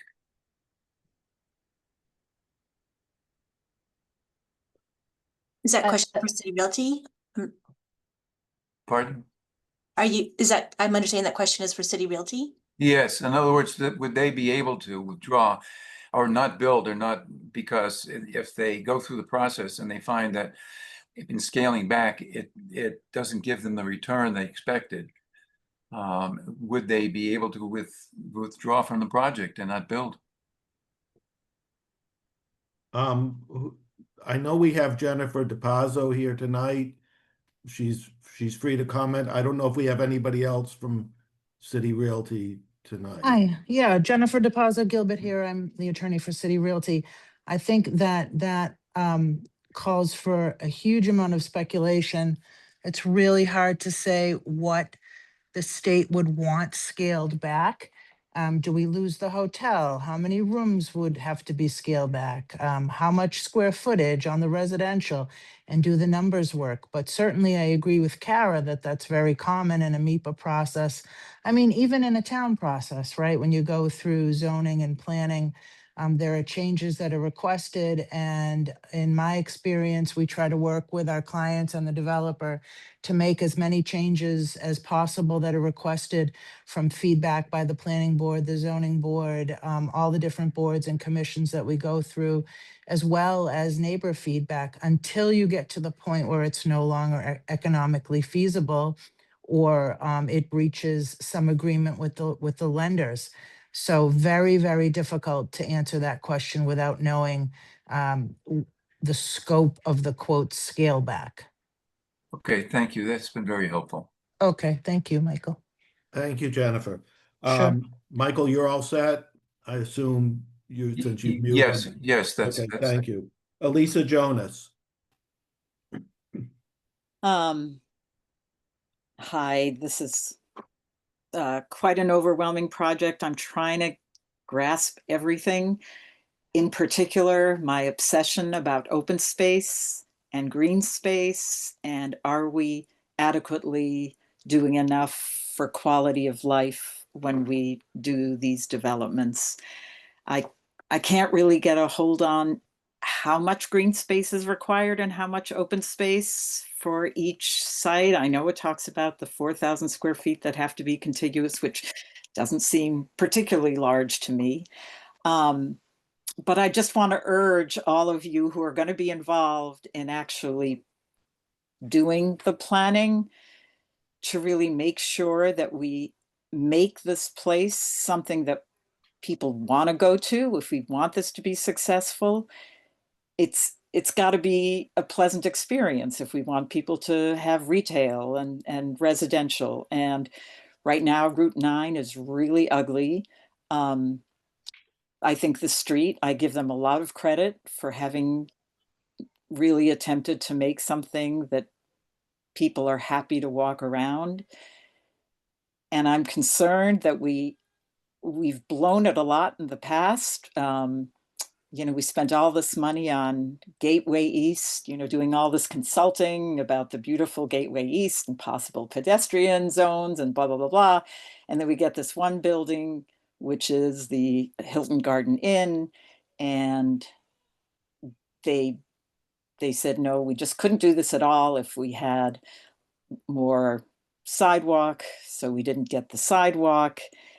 The Homewood Suites with absolutely ugly architecture and no green and no open space was another blown opportunity. And this is a huge project. And I just hope we do it right so that it's a place that people want to go to and that we don't just build everything as large as possible because a developer says this is the only way that we can accomplish this. I just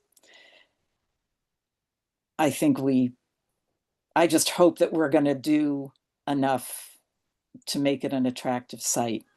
And my question is, looking at the setbacks, why do we have 5 feet anywhere? It seems to me, shouldn't we at least have 10 feet? I mean, isn't 5 feet incredibly small for a setback?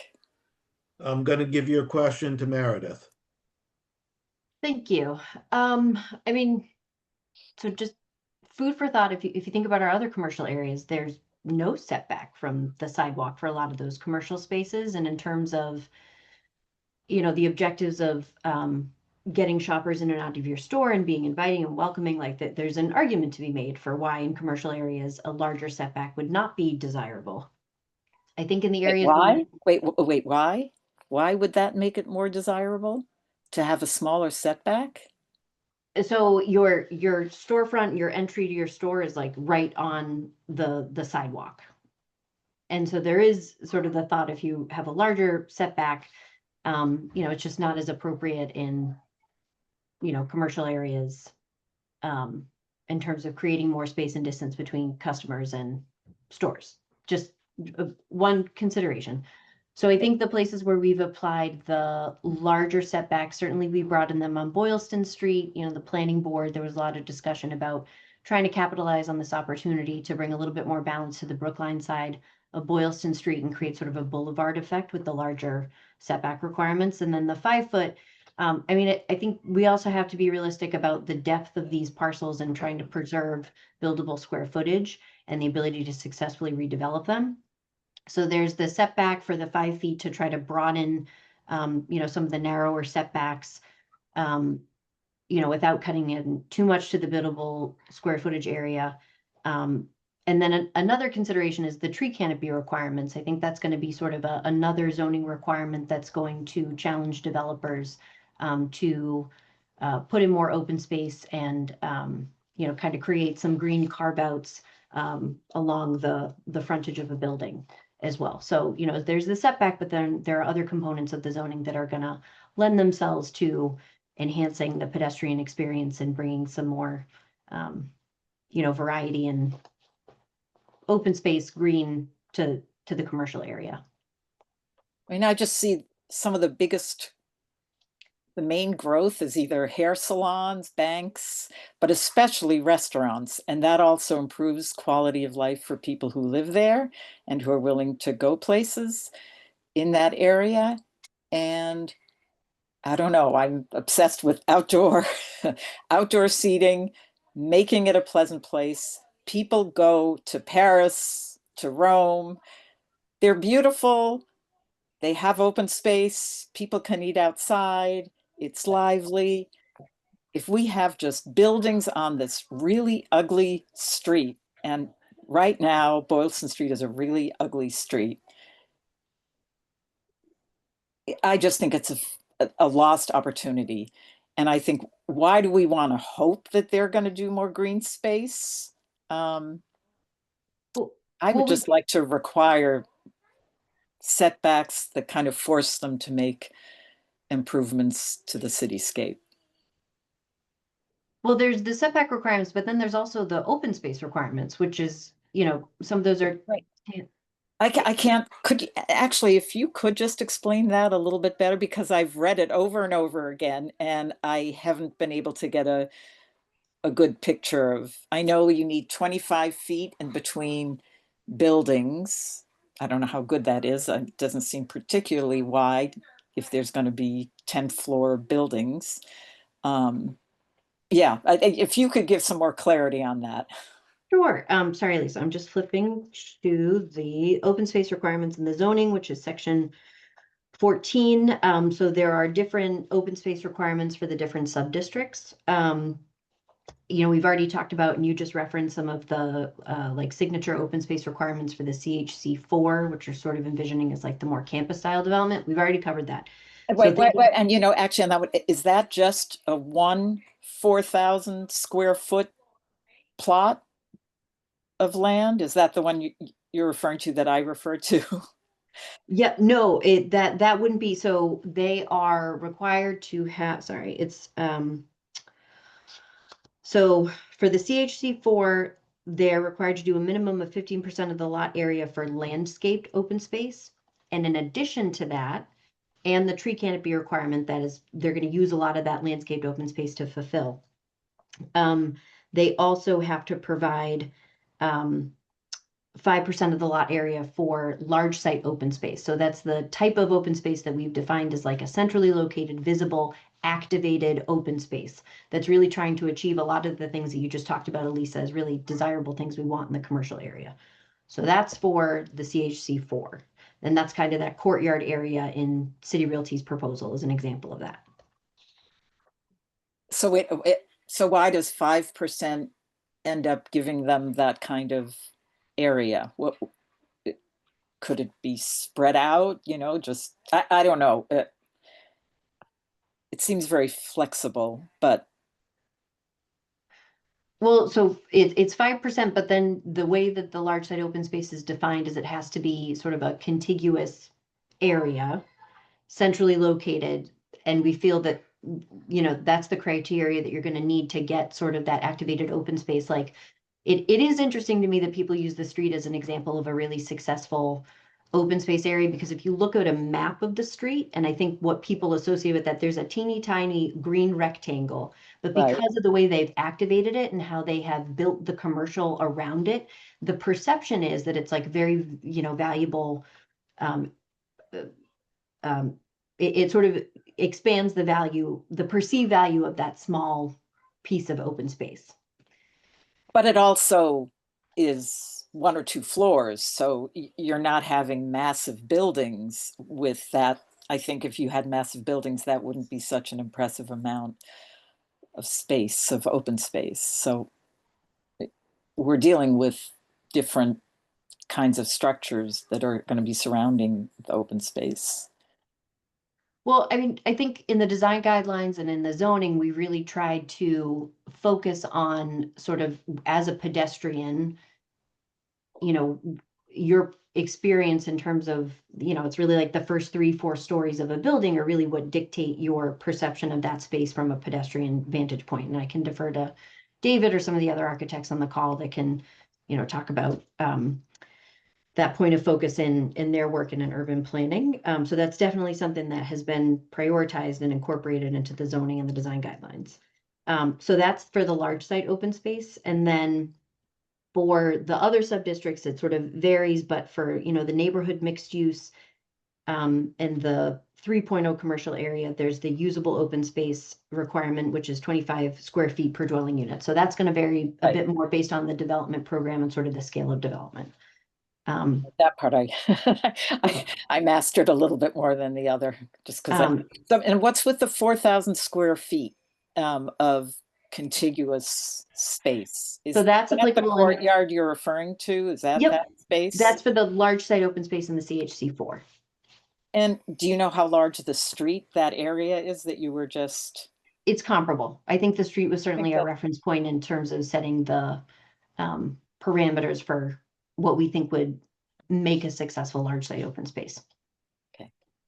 Well, I just urge you to do something that people are going to want to go to, and that's going to be an improvement for people in the neighborhood. And I think we've blown it in the past by having developers push things that have, I think, really been a detriment to the town. Of course, on the other hand, they did the beautiful One Brookline Place, and no one took those outdoors and made good use of them. So I understand the best of intentions doesn't always work. But thanks for all that. Thank you, Elisa. Carlos Ruduejo. Thank you, Harry. So unfortunately, we've fallen into the same trap that all these meetings have fallen into. This is an upzoning of a whole neighborhood, not just one lot, not just one developer. It started again as that, and then one developer jumped in and hijacked the process. And the problem with that is that we are basically focusing on what one developer can do that is under an MOA, very stringent MOA, and we're ignoring about what the zoning for the rest of the neighborhood that goes all the way to the former Starbucks on past Hammond Street, and on the side of north side of Boston Street. There are no MOA opportunities for that for any of those areas right now, because there's no project that is tied to it. So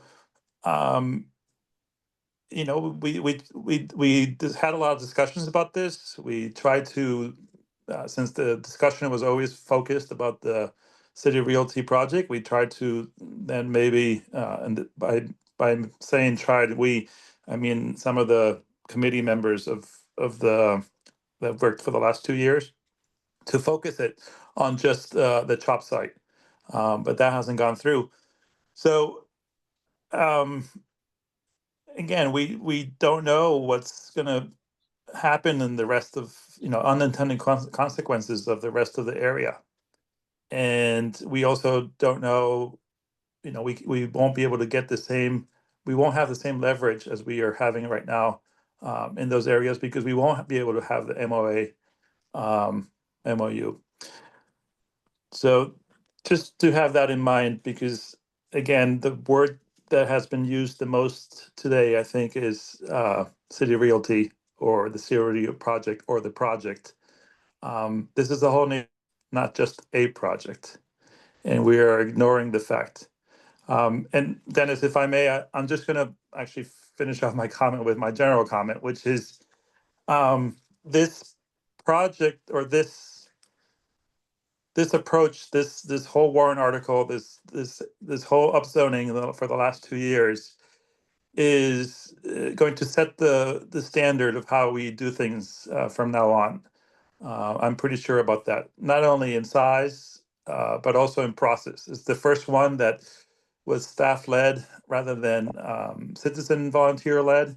It was the first one where the citizen volunteers who spent 2 years doing this every month or so, hours and hours of meetings, were now allowed to vote on the result of this. If they wanted to bring this forward. It's one of the first times in recent history that, well, maybe not the first time, because the non-existent Waldo Durgan is 14 stories, but this kind of density is it's relatively new. The last time we did this kind of density was probably in the 70s with urban renewal. And it's the first time, I think, that most boards have unanimously agreed upon to move forward without the regular traffic studies and all these other things that we've thought about in the past. I just forwarded, as you know, and maybe you haven't noticed, but on the chat, I posted the traffic design and the traffic mitigation for Lower Boylston. I also, if you go to another zoning article that I was involved with, which was the Wall Tower, traffic, if you go to their website, traffic mitigation is part of the zoning article.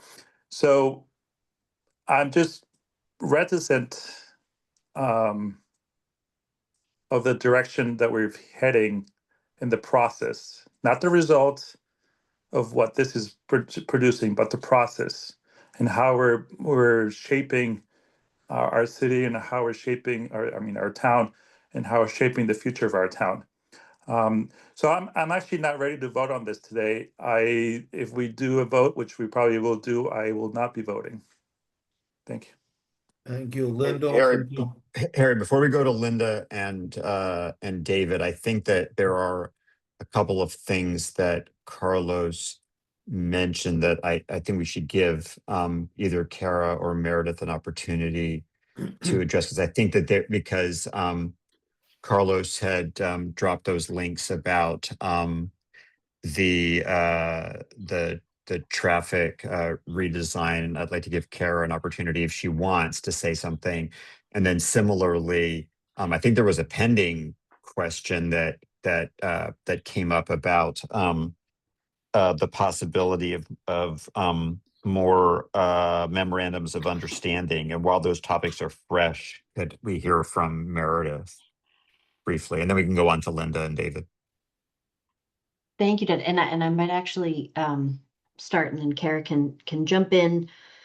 But so Carlos, there had just been a remark made about, there aren't going to be any more memorandums of agreement, and I don't think that that's necessarily true. And there have been several areas in the zoning where we have added in language, and there were 2 additions with some Janus amendments, as well as Dick Benka's amendments, where there are areas of the zoning that we know are going to be kind of pain points for developers. The amount that they're going to be asked to contribute in terms of infrastructure mitigation, the amount of minimum commercial required for a 12-story building in the CHC4, and then the amount of time that they have to complete their project and fulfill the minimum commercial requirement. We know these are all going to be challenging things for developers, and there's flexibility in the zoning where the select board can provide a waiver from some of these aspects. And it's those interactions with the select board and seeking waivers from some of the zoning requirements that are going to be opportunities for future select boards to negotiate an MOA and tax certainty agreement. So I think we did that intentionally and trying to be strategic about, balancing being proactive and trying to incentive redevelopment in the broader area that's going to capitalize off of the momentum that the redevelopment of the Chestnut Hill Office Park will give this area, but also wanting to make sure that we're not closing the door on the possibility that the town could continue to negotiate additional protections and benefits and tax certainty agreements. So I just wanted to clarify that. And then, I know Carlos has done an extensive amount of work in various committees and has been very involved in a lot of these study projects that I myself have not been involved in, but just in looking through the links that Carlos provided in the chat, I didn't see any traffic counts. I didn't see any turning configurations. Like those seem to be more sort of like roadway design, sort of curb redesign concepts, more so than those aren't traffic studies. Is just what I'm trying to clarify. So just wanted to All right. address Thank those you. points. Thank you. Kara, I was going to give you an opportunity if you wanted to say anything. There's also been a request to call the question.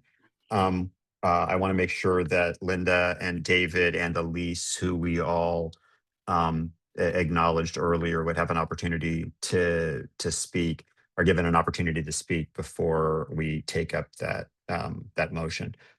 Kara? I don't have much to add from what Meredith said. There have Okay. been many rezonings since I've been here since 2008. Some of them had traffic studies done before the rezoning happened. Some of them did not, just very clearly. But I think Meredith summed it up well, that at least the Route 9 link, I don't know about the Newberry site, but the Route 9 link was a conceptual plan. It did not include any traffic counts.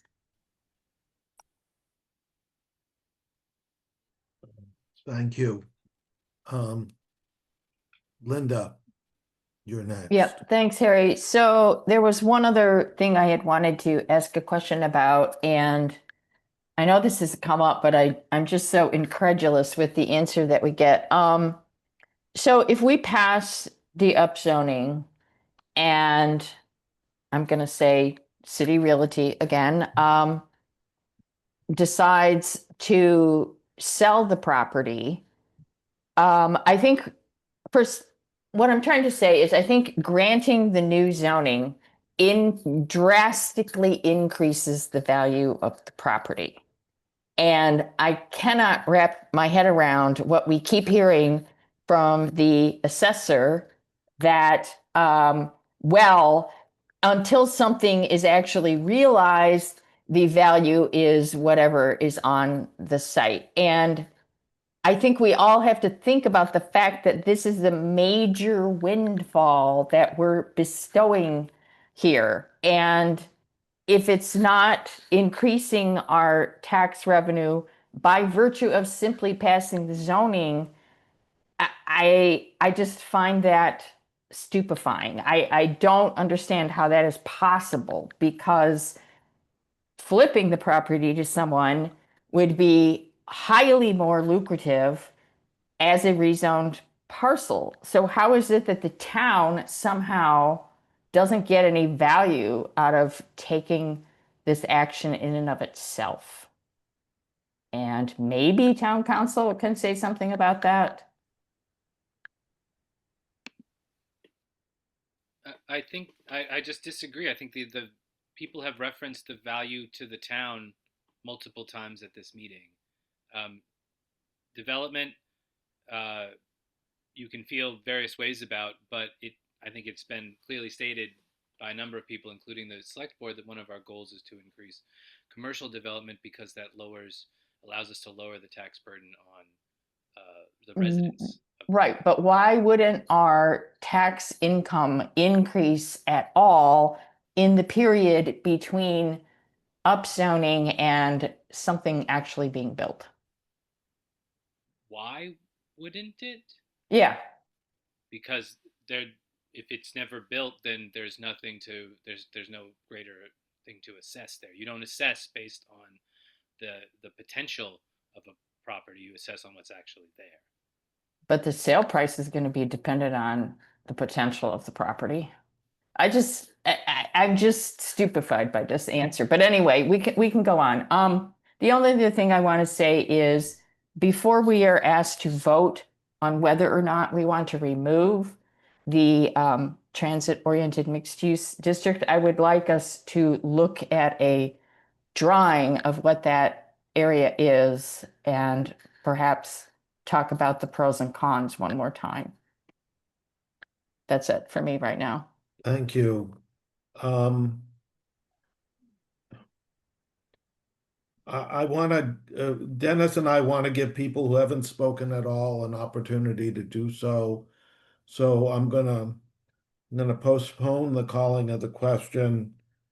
I'm gonna go to people who haven't spoken. Elise. Thanks, Harry. Yeah, so I just wanted to circle back on a few things because I think despite all the details we've been talking about, I think we should also, as a body, be clear about what's at stake with these warrant articles, because I think it's a lot bigger than just the zoning overlay district, traffic mitigation, and any single development proposal. These articles are essentially asking town meeting whether we will actually choose to meet the moment that we're in and whether we are willing to act with clarity and responsibility that this particular moment demands. I mean, this body of most knows well that we're facing growing financial pressure and costs are rising across departments. Significant capital needs have been deferred for years, sometimes even decades. And our property tax base, the backbone of how we fund our municipal services, is increasingly strained. So this site was identified in the 2005 comprehensive plan, as a key opportunity to expand and stabilize our tax base. Yet 20 years on, we're still debating whether or not to move forward on this work. And I think at this point, further delay is an abdication of our responsibility to the broader community and to Brookline's future. So I will be voting in support of these warrant articles, and I hope you guys will too. Thank you. Jocelyn Murphy. Thank you, Harry. And Elise, thank you for those comments because I think they're really important. I think all of the comments that have been made are important, but I desperately want to support this project for all of the reasons, Elise, that you said. I also, that's my yin. My yang wants to abstain, but I don't want to disappoint my friend Harry. So I will be voting on this article, but what I cannot dismiss, the comments about traffic because that is the most significant impact to my neck of the woods in Brookline, right? I'm in precinct 16 in the farthest reach. And the only way to get to the trolleys to the T station, which is Chestnut Hill, unless I want to travel to Forest Hills, which I would rather not do. Chestnut Hill is the closest station and I have to cross Route 9. And I think Lee is right. You cannot dismiss the fact that the traffic consultant said will be significantly impacted by this development. I also want to go back to something that so I want to echo the comments that Linda Pelkey and Carla Benka made at the outset of this conversation. My question is this. What is the consequence of removing the Chestnut Hill North? It's my understanding that, from what I've heard, that the Chestnut Hill North piece is what triggers the need for the R-cut recommendation. And in fact, that was the recommendation. As I said to Michael Rubenstein earlier today, it's the best of the worst recommendations that was made by the traffic consultant. So is that what we're stuck with if this development goes forward, and who will pay for it? And I don't think there are answers to those questions. I've not heard an answer to how traffic will be mitigated there. What I've heard is that if anyone in my neighborhood wants to travel to the T station or go to Star Market or go to the street or use Route 9, we are going to have to navigate who knows what. And one supporter of this project said to me, well, just go up, you'll just have to travel up Hammond Pond Parkway and then drive through the parking lot at the rear of the street, which makes absolutely no sense. So I do agree that the traffic piece is an indelible part of this that has to be worked out. And for the people in my neighborhood, that is a quality of life issue. So my question is this: what are the consequences of removing the Chestnut Hill North piece, assuming it's accurate that that's what triggers the recommendation for the R-cut mitigation accommodation? Thank you. Meredith, do you want to take that? Yes. Thank you for the question, Jocelyn. I don't think it's accurate to say that including the transit-oriented mixed-use district, the TOM, is what necessitates the R-cut. I think the R-cut was a proposed reconfiguration of the intersection, for the entire study area. And, I think a lot of the traffic impacts and trip generation is going to come from the western part of the study area where there's the more campus style development. So I don't think that cutting out the transit-oriented sub-district would substantially improve or mitigate the traffic impacts that we could anticipate to see through this overlay zoning.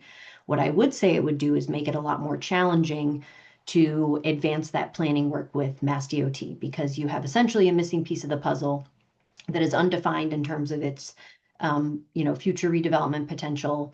You can't plug any, development scenarios into that. And so you are at a disadvantage in terms of trying to appropriately plan for infrastructure mitigation improvements in the study area. So I think that's sort of the most direct question. I have some other thoughts related to cutting out the transit-oriented subdistrict, but I can hold those.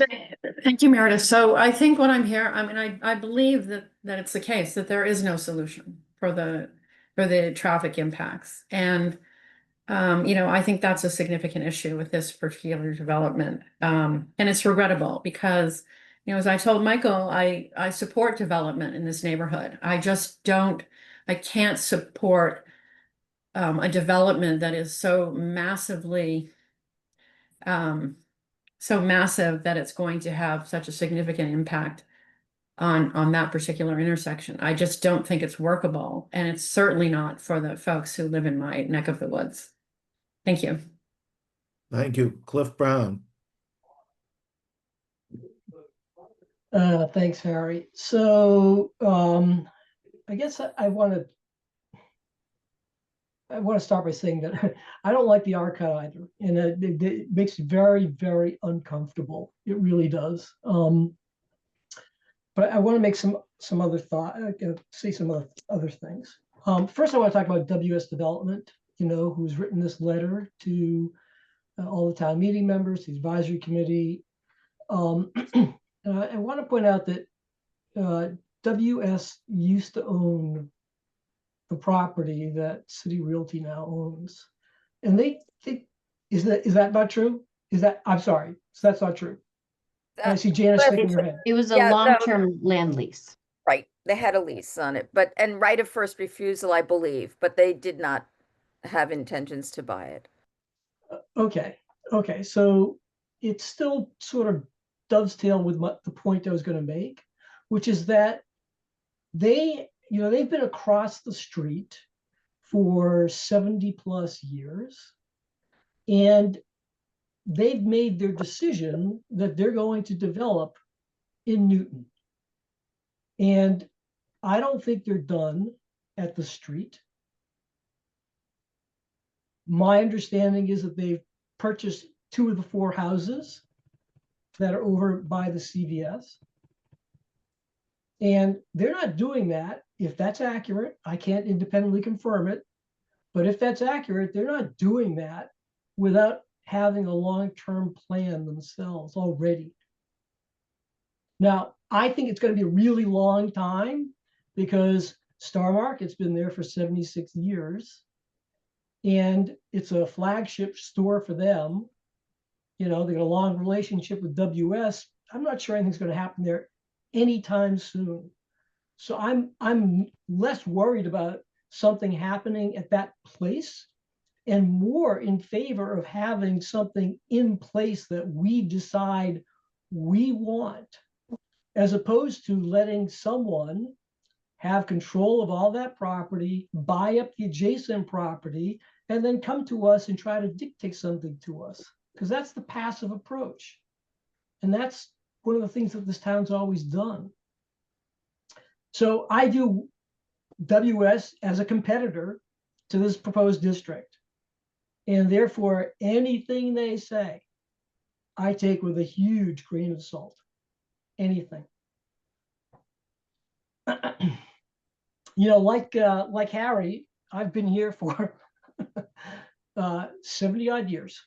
Okay. And someone from my immediate family has either lived in Newton or Brookline for a century. And, things change. I've seen a lot of change. My family's seen a lot of change, not just here. Lee mentioned Sydney Hills last week. I laughed because I was going to mention that. We never belonged, but we were guests there. We used to go to the Charter House out in Waltham, okay, to swim during the summer. The Charter House is now the Westin Hotel and on Winter Street. The traffic around Winter Street and Costco over there sucks. The traffic on Route 9 sucks from Boston to 128 and beyond. We're not going to change that. Change is constant and it is inevitable. And to continue to do nothing is to let change happen to us. And that has always been the approach of Brookline. We take a passive approach. We let things come to us and then we react. Every study committee for the past decade has decried that approach. Now, things are never going to be perfect. I can see lots of challenges with this, but you're putting in place a framework that provides a degree of certainty for property owners who otherwise, in an uncertain world, will do nothing when they can clip coupons. Having some certainty gives them the opportunity to plan and to propose, and having something in place, as I understand this overlay district, they can do the underlying zoning as of right, but anything else, they got to come to us and have that conversation. That gives us the opportunity to compete. Linda, I see you shaking your head, so you can correct me when I finish. Thank you. It gives us the opportunity to compete and to control. And, if the traffic is going to be as bad as everyone thinks or everyone is saying it's going to be bad, then this project is not going to get developed as it's currently proposed. Okay, so, on the one hand, I hear all these issues with the traffic. On the other hand, I hear people thinking that this is going to be the project no matter what.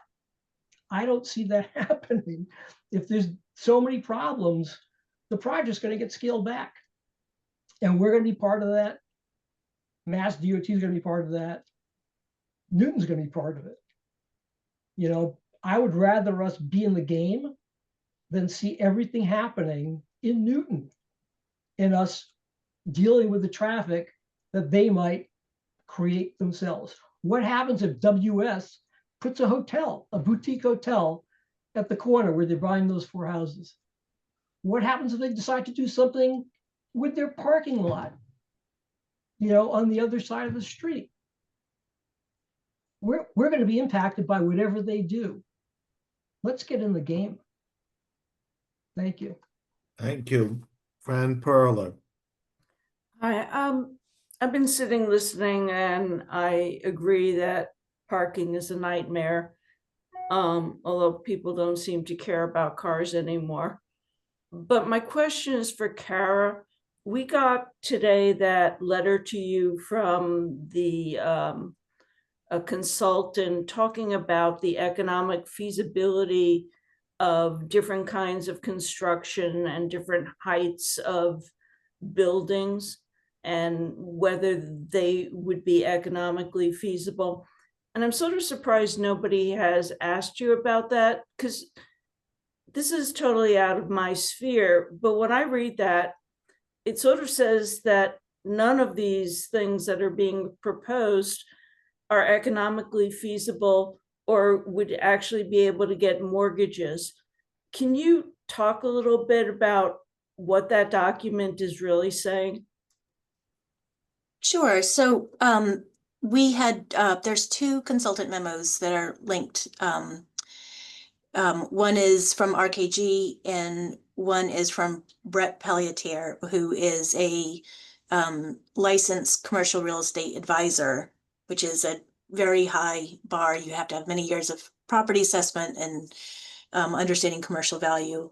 And that license is the same as Pam McKinney, who was our kind of go-to consultant for rezonings and understanding the basic question that Brookline asks, which is this project feasible, but are we giving away the farm?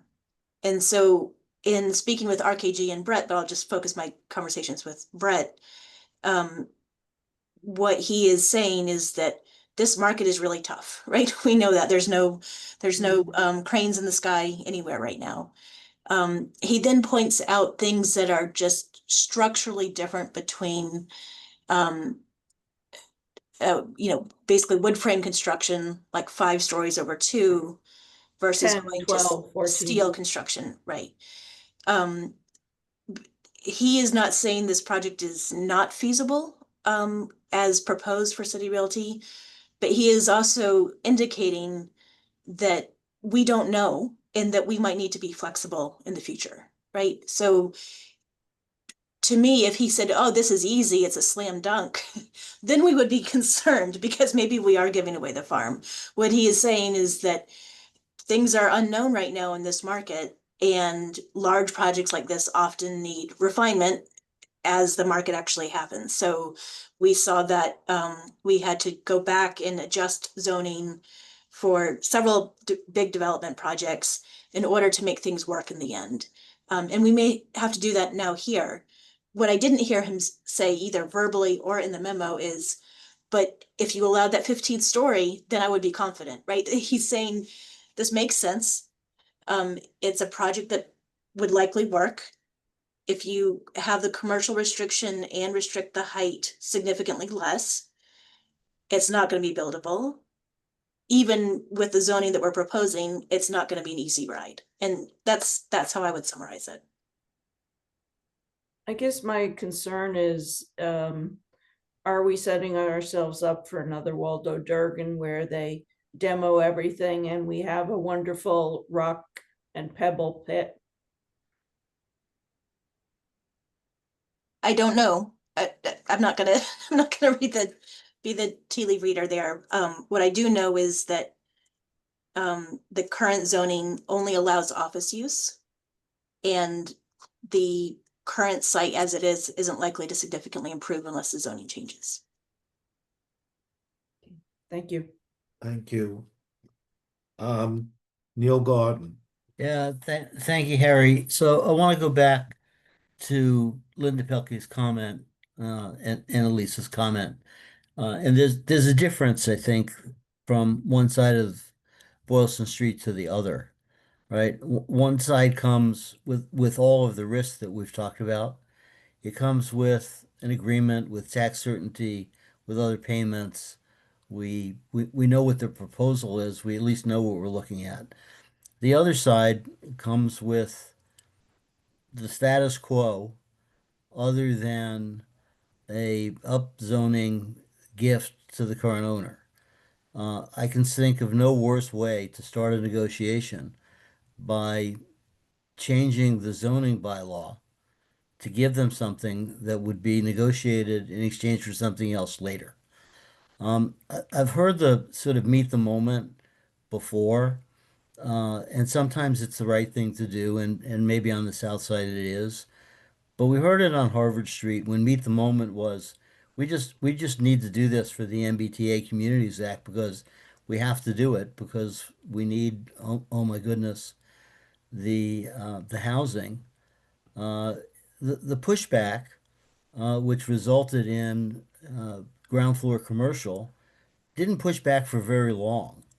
And lo and behold, not all that much later, a couple of years, which is nothing in zoning and development, now all of a sudden we need more commercial development, which meeting the moment when MBTA Communities Act and Harvard Street was under consideration was, oh my goodness, we just need housing. And that's completely shifted. And by the way, we've not seen a lot of development on Harvard Street for good reason, because as was explained to us at the time, these properties are held by long-term owners who are quite happy with the status quo, and for whatever reason, don't need to sell. They did get the benefit of the upzoning. I think there's nothing compelling about the north side now. There's no plan. It's owned by a viable business. It's otherwise subject to long-term lease. It won't be developed. It'll just be worth more. And at the time we want to have some impact over what's developed there, it will be developable by right based on whatever the zoning changes. I think we have to look at them as two separate parcels and two separate decisions. Thank you. Margaret, you had a question? Yes, thank you so much, Harry. Okay, this is, I think, for Meredith and Jonathan. So I'm a little confused because it seems we've barely discussed the warrant article at hand, and we spent the majority of the evening focused on traffic patterns as a potential impact of the zoning. So I was hoping you guys could just like confirm or deny my understanding. Tell me if I got it straight. So it is in my understanding that the ARCA proposal is not a part of the warrant articles coming before town meeting. And it is also my understanding that any change made to Route 9 would require approval by Mass DOT, but that any decision from Mass DOT can only be initiated once we pass zoning changes. Ergo, having a 75-minute conversation about the R-cut doesn't make logical sense if we can't have a broader conversation about the zoning changes. Am I understanding that correctly?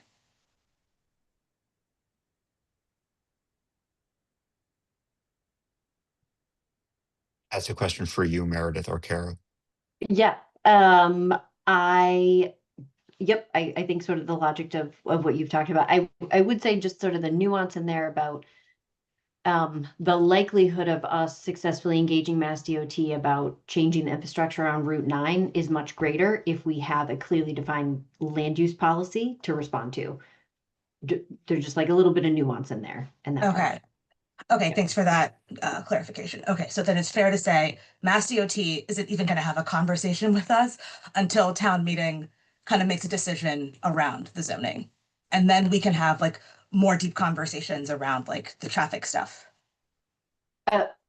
also just the nuance of it, Mass DOT will of course have conversations with Oh, us. yeah, The yeah, depth of those conversations. The depths will of be a those lot conversations. Got it. more Thank you. limited. Thank you for clarifying. Thank you. That's the end of my question. Thank you. Dennis, I have David Pollock left who had signed up before. Right. So So we can give it to David, but before we do that, I dropped a note to Linda, but I don't know if she saw it. I am Nope. hoping that she is preparing language for her amendments so that when we get to the votes, which are coming soon, we will have language to consider. So I wanted to give this opportunity to boost Linda a little bit.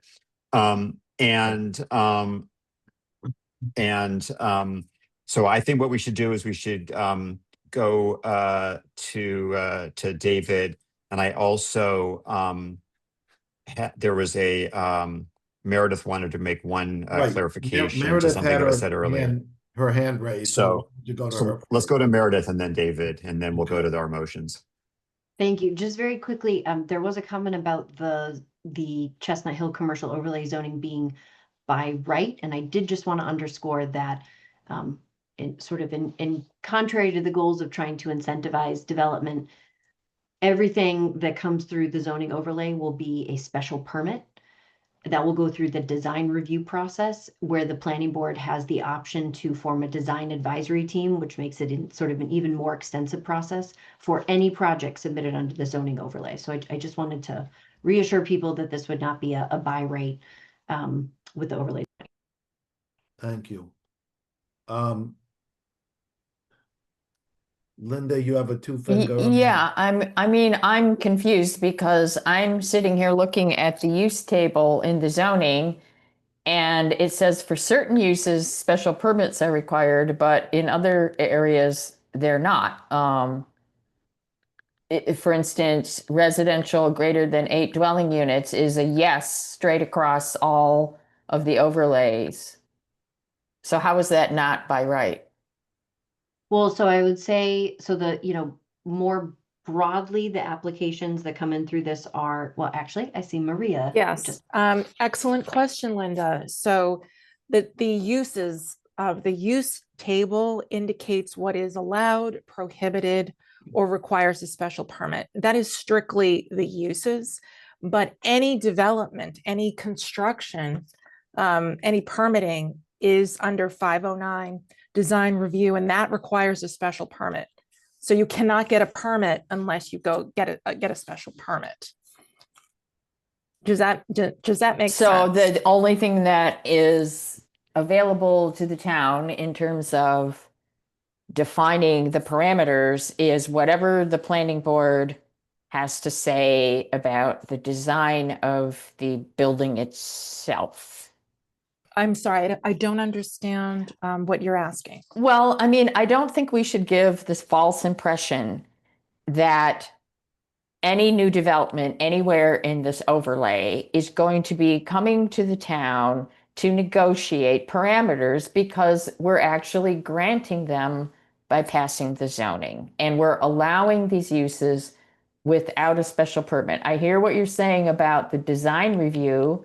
I would be surprised if that really applies to very small parcels, but It does. I didn't sit on the committee. No, So there's no question. This is very strict zoning. okay, but design review, people need to understand, does not give the planning board the right to reduce sizes, increase setbacks as a mandatory thing, because they just don't have that right at that point in the process.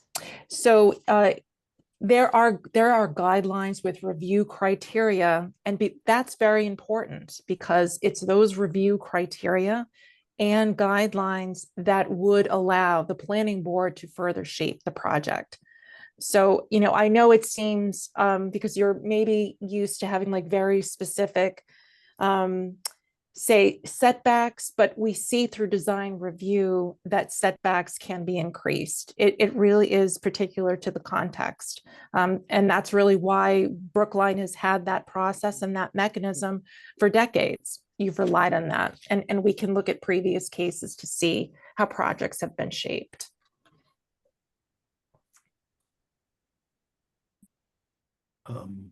Okay, thank you.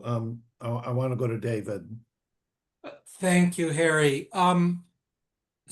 So I want to thank Cliff for really eloquently making some of the key arguments for supporting this, as well as Elise and Kelly. And so I'm not going to give any sort of summative comments or whatever. I kind of did that in the last meeting, and I'm very in favor of moving this forward to town meeting as it is. One of the points that I made in subcommittee was that I really was very bothered by what happened with the other end of Boylston Street, which had a study committee that worked for years, and then it came to the land use subcommittee of advisory that spent a bunch of time on it, and then it didn't get moved on the floor of town meeting. Town meeting never got to actually debate or vote on the upzoning of Boylston Street East, and I would hate to see that. I would hate to see that repeated here. I do want to speak to three sort of pieces of the actual zoning that's before us. I think Neil said that that we shouldn't upzone the TOM district, the transit oriented district, because it's just a gift to the landowner of free value, and then we don't have any leverage. But I think and I think Jonathan Simpson alluded to this earlier about why we plan and zone in advance. I don't think of it as a gift. I think of it as an invitation. And it's an invitation, and at subcommittee, Paul Sainer spoke to this, how 50 years ago, Brookline didn't have an invitation to build on that triangle. And so the developer built the Star Market completely in Newton. And so we've been collecting taxes on a parking lot for 50 years. And that's really the case for upzoning, which is to put in place an invitation so that when the landowner does think about doing something, they do some of it at least in Brookline, and we get the tax benefit of it in the future. And I also want to now make three specific points about the zoning, which people may not have understood or have forgotten. As far as that district goes, it's zoned, there aren't bonus heights or anything. It's zoned, the parking lot is zoned for 7 stories. And then where the 4 houses are, which are completely isolated, they're between a wetland, a parking lot, and a tennis club. They're only abutters to those 4 isolated houses. And that's zoned for 6-story. So I think that it's not some massive upzone. I mean, it's certainly more than a parking lot, but I personally accept the scale of that parcel, and I encourage us to leave it in the district. But I want to point to a couple of innovations, if you will, in the zoning. The first one is to Carlos's point that this is only about city realty, but in fact, an enormous amount of effort has gone into all of the districts, and a lot of tweaking happened in both the sort of 6 months. I think a lot with the engagement of Sasaki doing the design guidelines, but also engagement of the planning board that had a workshop. There was a lot of, lessening of heights around the margins of districts, increasing of step backs. So a lot of modulations, but the 2 innovations, if you will, I want to point out are that the incentive, the requirement to utilize the overlay at all in the Chestnut Hill commercial 4.0 and 3.0 districts is to hit this 51% effective commercial gross floor area to build tax revenue. But in the remaining districts, the blocks that are called neighborhood multi-use south of Route 9, it's a different threshold to utilize to get a special permit and to utilize the overlay at all. And that's to either do greater than 50% subsidized housing or to build a hotel. And I specifically want us to think about building hotels because someone said, and this is only something that came up in one of our meetings, I don't have any other information, that the 40B on the Sheaf Street parcel, that landowner had expressed an interest in looking at potentially rethinking their proposal and doing a boutique hotel and doing a hotel there, which would obviously have a dramatically greater impact on tax revenue to the town, although it wouldn't produce the 25% affordable units that a 40B would. But we're encouraging hotel use in those other zones, and I think that's sophisticated and thoughtful, and it speaks to the work that went into this. The other innovation is that unlike every other major development that's been done where the infrastructure mitigation contribution was 1% of hard construction cost, in this zoning, it's 2% of hard construction cost.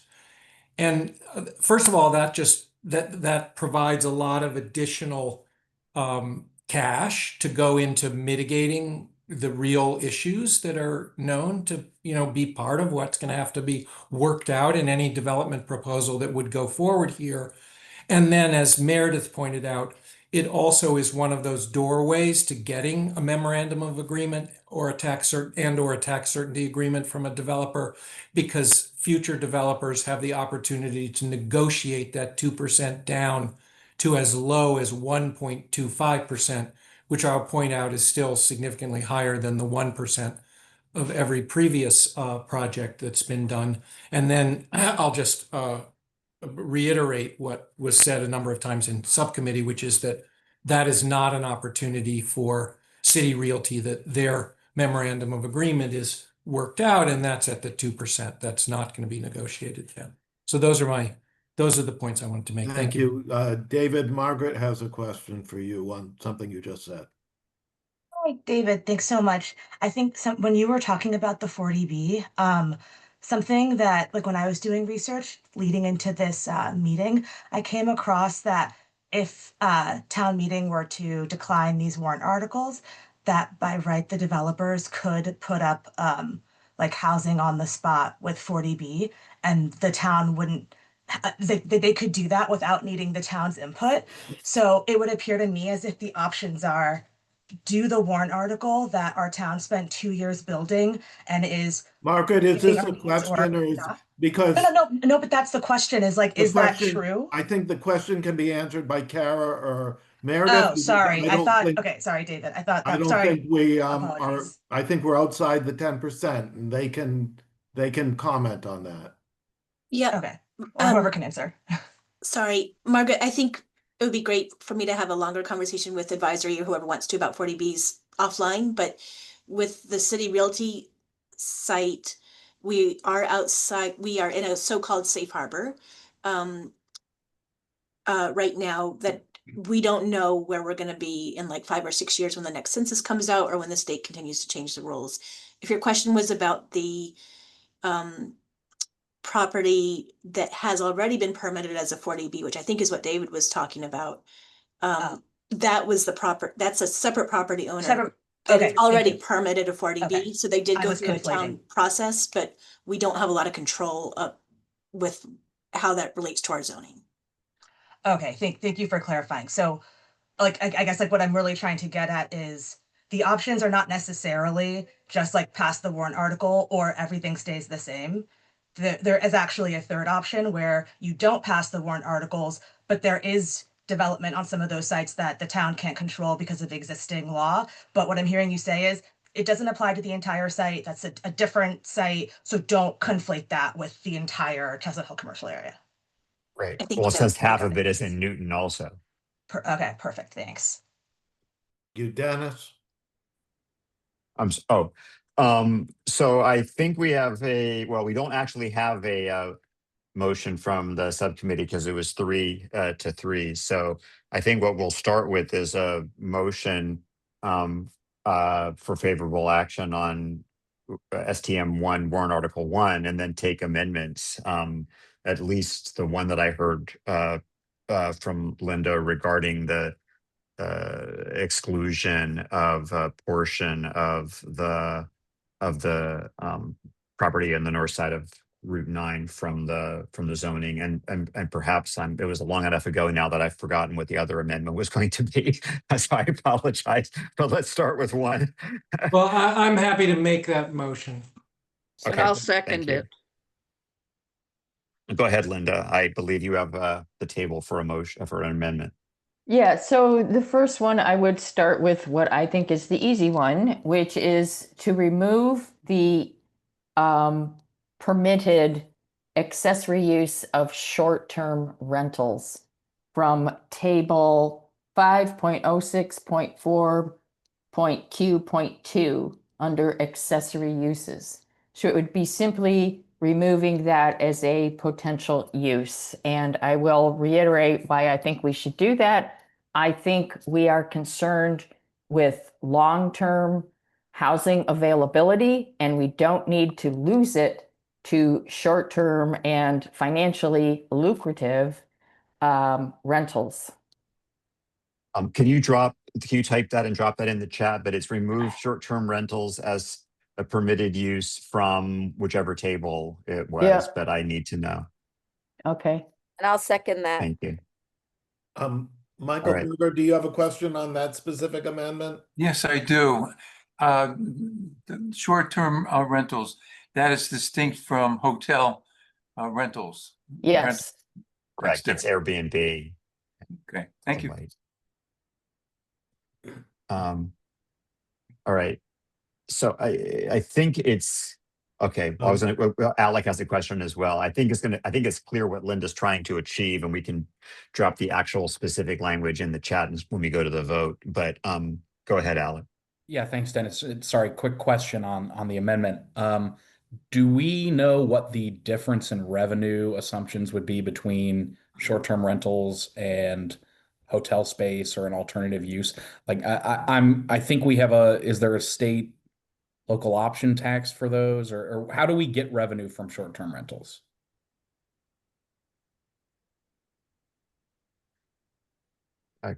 Kara? Meredith? There's a hotel tax that short-term rentals pay. So the Do hotel they? tax applies to these as well. Do they? I've never heard that. I'm not sure. I would need to get back to you. I don't, there are certain provisions There is that a I'm not tax sure Brookline associated with has adopted yet for short-term rentals.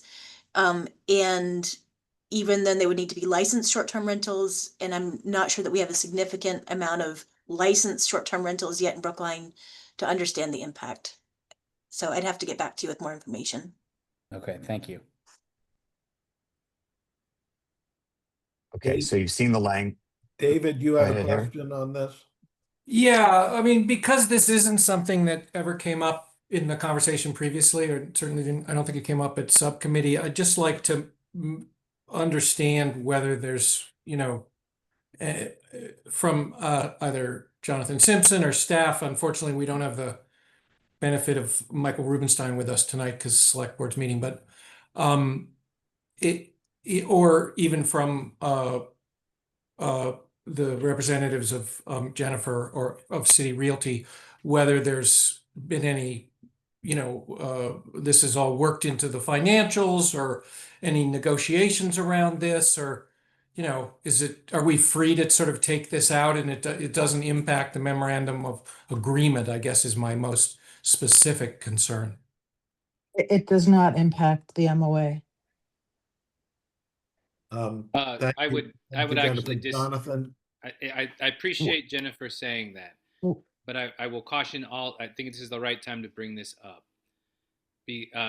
Under the terms of the MOA, any changes to the zoning made subsequent to the combined reports, so that includes anything we do tonight, City Realty, if it impacts the financial feasibility of the project in the view of City Realty, it will void the MOA. So that's not to say that you shouldn't go ahead and consider this amendment, particularly given what Jennifer just said, but we need to get confirmation in writing for any amendments we make to the zoning from now forward that it does not impact the financial feasibility in city's eyes. We need to get written confirmation from them. This isn't in the combined report yet, is it? With the combined report has been issued, yes. Yes, but Not on this, not for item is not in the STM1. report. Yes, for STM1, it has been issued, yes. What? Yeah. How could that be? It just has this, did the select board vote on it? Yes. They're voting. Okay. So it just doesn't have our recommendation in it, period. Because we haven't made one yet. Because of the Yeah. delay. Linda, I wonder if you would accept a friendly amendment to your motion that just said, contingent on City Realty's written agreement to the change. Came in the mail yesterday.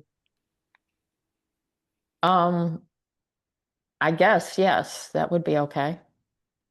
My question was it considered as an option in that financial analysis? And I think the answer there is no, but I don't really know. Right. Kelly, So we you had a changed. question? Sure, just a quick question about short-term rentals. And apologies for not remembering because we did go through this at ADU subcommittee. But Brookline already severely limits short-term rentals. I believe it's to something basically less than 29 days and no more than 90 days in total. But I'm wondering if somebody could just remind me. In other words, they're already really limited and wondering if somebody could remind me of exactly what the provisions are. Right, it's 27 days, that's the limit. Thank you. And for a total of no more than how many days in a year? I actually have the zoning here. Can I just get back to you? I think it's in the bylaw, but thanks. Yeah, we had a big debate about it at town meeting. We'll go to another question. Janice, you have a question? I have a comment, actually. I believe this was discussed at the CAG. It was brought up then. And I had thought that we had removed that as a possibility. So I don't know if others who served remember that, but I do believe that this isn't the first time that it came up and it was discussed. So, yeah, so I was surprised to find that it's still in there as an option. so yeah, I accept the friendly amendment that David made if All right. that matters to folks. Are we ready? I think we're ready to go to our vote on this amendment. So we are voting on whether to amend the motion for favorable action on warrant article 1, establishing the overlay such that we would remove short-term rentals as an allowed accessory use from the specified table contingent upon City Realty's agreement. Michael Berger, Yes. Harry Boers, Yes. Cliff Brown, Yes. Elise Couture Stone. No. Oops. That should be Harry Friedman, Yes. David Mark Goldstein, Yes. Neil Gordon, Yes. Susan Granoff, I don't think she's here. Harry Grossman, Come back to me. Kelly Hardebeck, No. Elisa Jonas, Yes. Janice Kahn, Yes.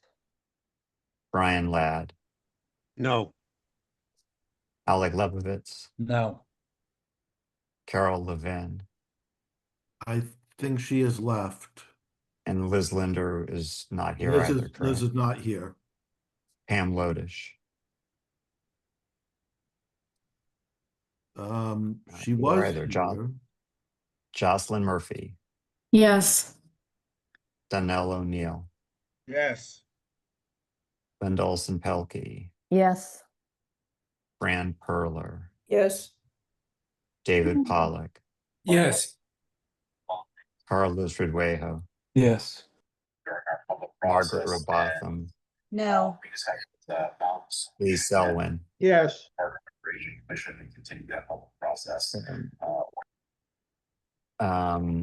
Christine Westfall, No.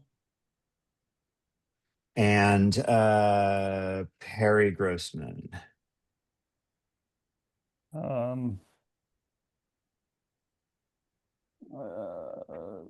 No. All right, so by 15 to 7 to 0, Pelkey Amendment 1 passes. Tell us what Pelkey Amendment 2 is.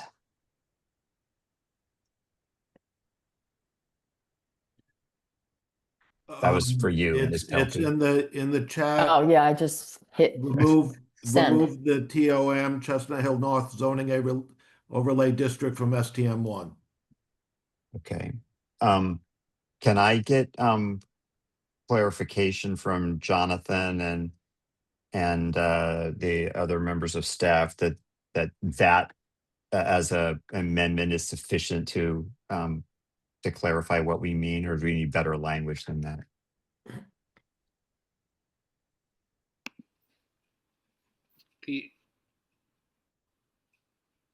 I would say call it the sub-district at least, because that's how it's referred to in the zoning. The TOM sub-district? Yeah. So it's remove the TOM sub-district, parentheses, Chestnut Hill North zoning overlay district, or sorry, remove the TOM Chestnut Hill North zoning overlay sub-district from STM1. Is that correct? Sorry, if we're just wordsmithing, I might strike the reference to the Chestnut Hill North. That's not so a term we use. Yeah. Oh, I Okay. just put that in there for reference. Meredith, so it's CHC-TOM. That's the actual zoning district abbreviation, isn't it? Remove the CHC TOM zoning overlay sub-district from STM1 warrant Article 1. Can I say a few things about that as kicking off the Yeah, I just wanted to make discussion? sure, just before we do that, I just wanted to make sure that language was sufficient. So if that is, go ahead, Linda. Well, I mean, we've heard tonight from Cliff and David and folks who say that we need to put it on the table in terms of what we want to happen in the area and not leave it to fate. And I'm kind of sympathetic to that. I mean, I think that's a position I've taken for a long time. However, my personal view on this sub-district is it's very ill-conceived and really not what we would want there, because it doesn't speak to the other uses that are nearby. It is a very strangely configured triangular parcel. The fact that the current owners do not want to do anything, I think that the height is too high. I think the density is not defined through floor area ratio. It's 88 feet tall, whatever you can pack into that. And I think I think the scale of it is too high. I do think it is implicated in the traffic issues. If for no other reason, then we might have to use some of that land to mitigate the intersection in terms of adding lanes or, whatever. And I just think there are minimal setbacks 5 feet from Hammond Street, period. There's no side setbacks. I don't see anything for the rear.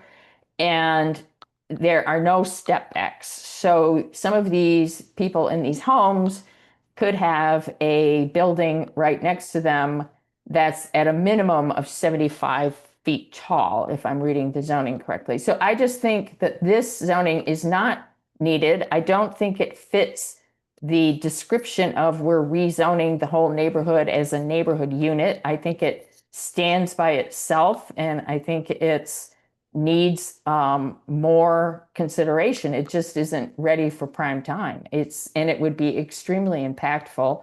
And this notion that it's a transit-oriented district because the Chestnut Hill D-line stop is down the street, I just don't think we're thinking about it's not transit rich. It's not taking people to really busy employment centers unless you're riding it all the way downtown, which that is then functioning more like a commuter rail. So I just really think it's poorly conceived. It has not been focused on by the committee, as we heard from Carlos and David. So I think it makes sense to remove it at this time.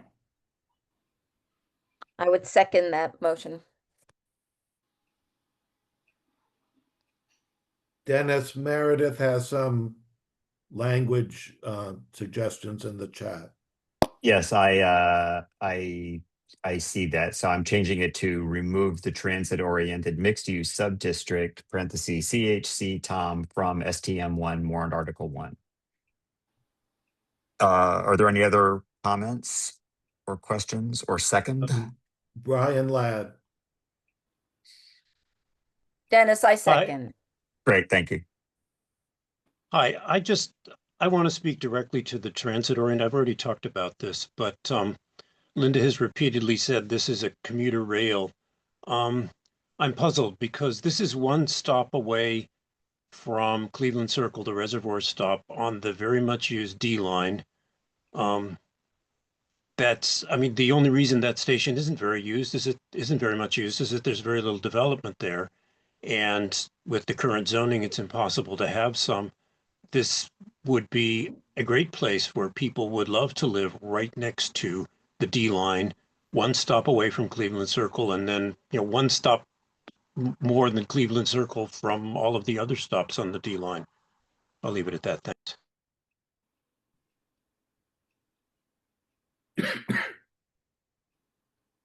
Is that it, Harry?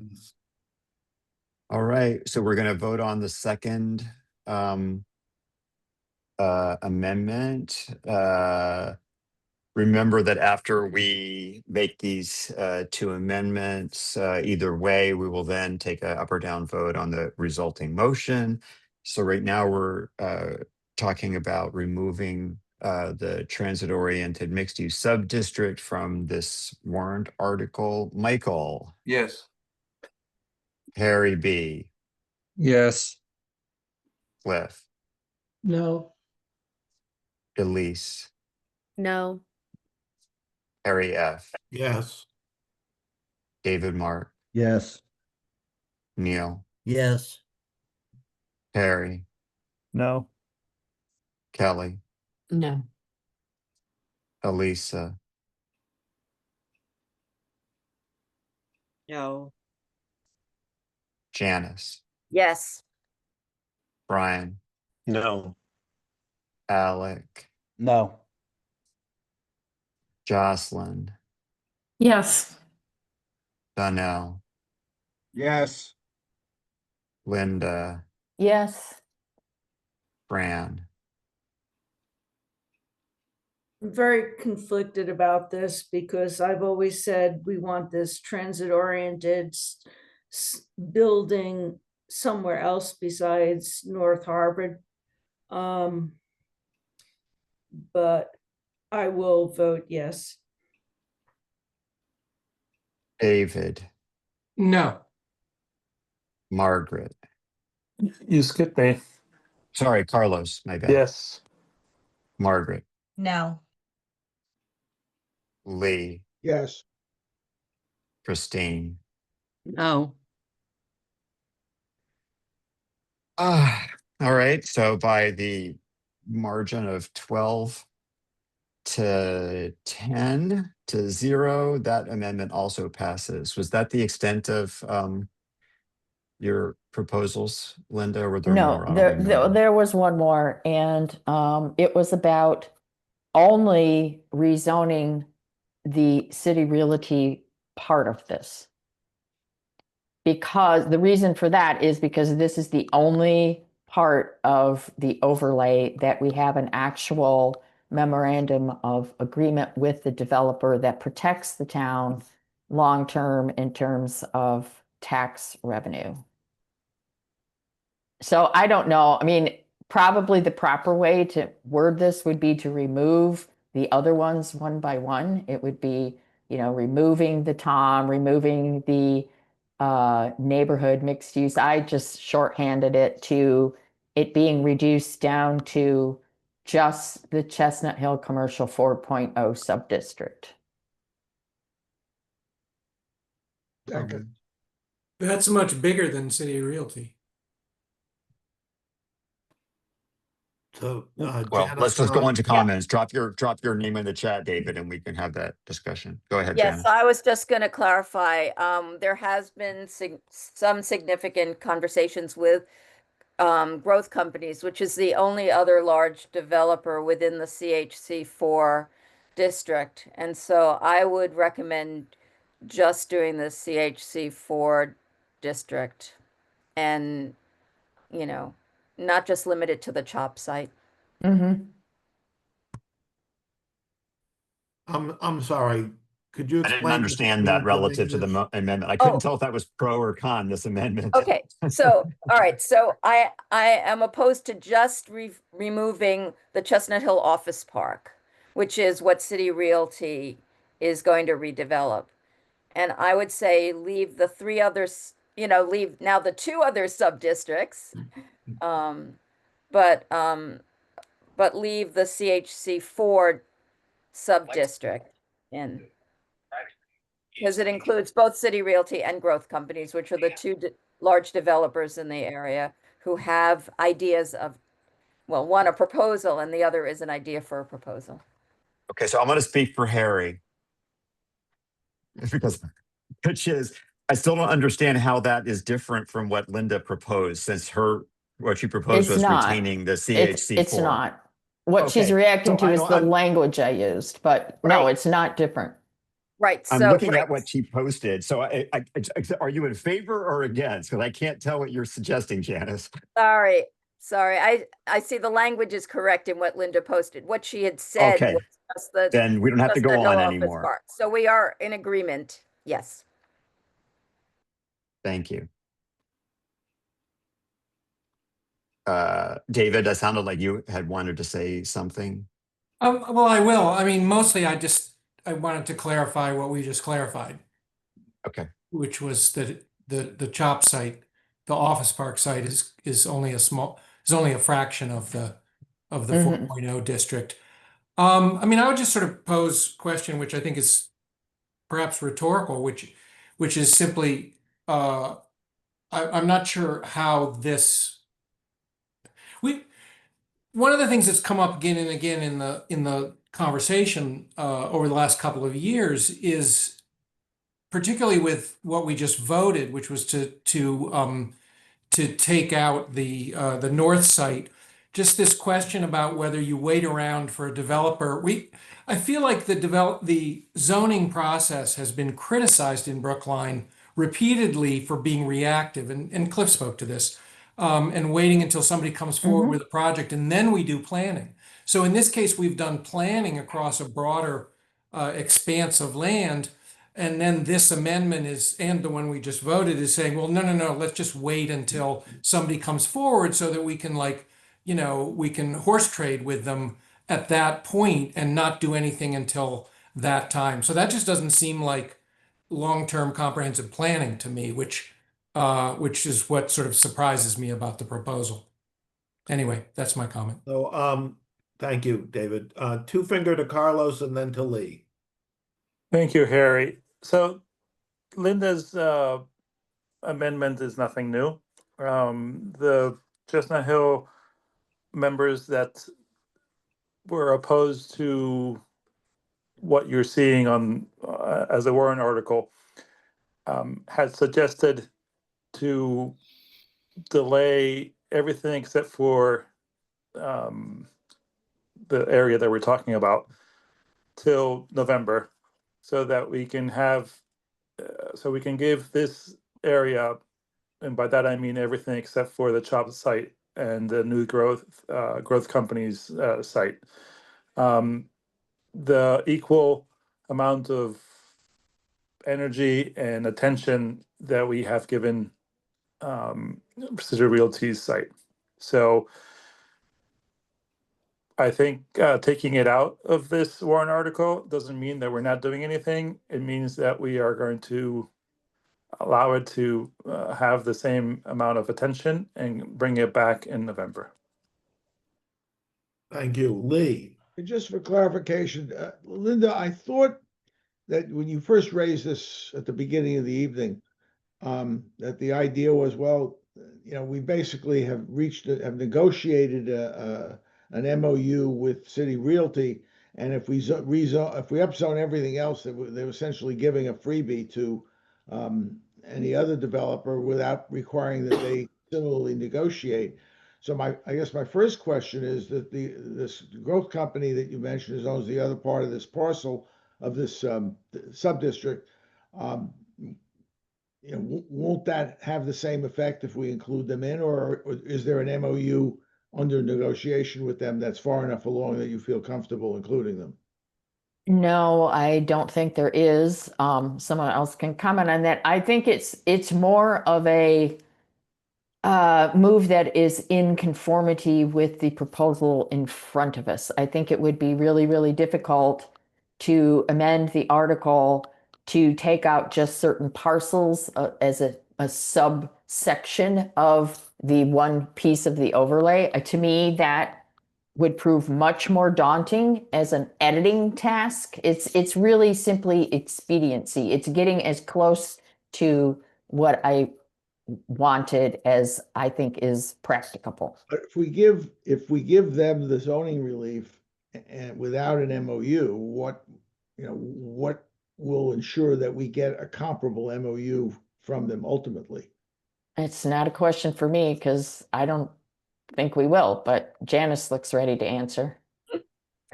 Yes. So, so just so everybody is clear, the zoning for the CHC4 sub-district includes things that were negotiated with the growth companies to enable them to do development for which they have sort of draft plans for how to proceed. So tax certainty, for example? It does not have a tax certainty because there is no proposal yet being offered, but it lays a framework for them to do a project, which they also have a generational, now third generation interest in property in this area. So they have contributed to our commercial tax base for well over 40 years. So, I was just trying to clarify the point that Linda had made originally. I mean, if you're comfortable that that's not a problem, then I don't see that I'm okay with that. I just think that the town has already started the process towards reaching what you're talking about. Is there a tax certainty agreement? No. Will they do it? I think I would defer to Meredith, who's been closer to this. I mean, is that negotiation also potentially part of a special permit process, for example? No, with City Realty, with growth companies, we would be relying on the same mechanisms that I was talking about earlier, where there are aspects of the zoning where the select board can give a waiver or relief from those. And so we would be going through that same process with growth companies once they've finished assembling. We still have leverage. And are ready. Right. Sorry? We still would have leverage. Even if we pass the zoning without an MOU. Yeah, but that's applicable to the entire zoning as well. I just want to emphasize the point that. Yeah, okay. But we don't really have these ongoing discussions elsewhere as far as I know. Well, Sorry, Linda, what do you mean by ongoing discussions? Well, because we just heard that Janice and others representing the town and the neighborhood have had discussions with growth companies, and she has an idea in her head of what they have in mind. And can we negotiate a tax certainty? Maybe, but it's different than just simply upzoning based on, somebody's quick thinking about what these other zones should be. To Carlos's point about the level of detail that has been exacted on these two parcels, these two segments of the CH4 district, than has been taken into account in any of the other zoning districts. I don't think they are as well formulated and thought through as these are.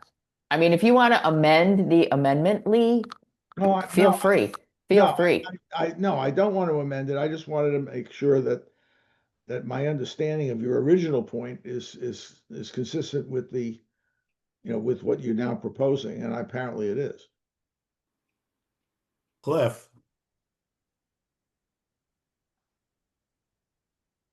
Thanks. So I guess a comment and then maybe, I don't know, maybe question or comment. So the parcels that are being excluded, those are all the parcels along Boyle Route 9 going down towards Hammond. That's what we're talking about, correct? Would it be helpful if I pulled up a map? Yes. So to the east of Holly. Right. So the ownership of those parcels is it's fairly, several different owners, isn't that correct? There's not one party that owns the majority of that land, isn't that?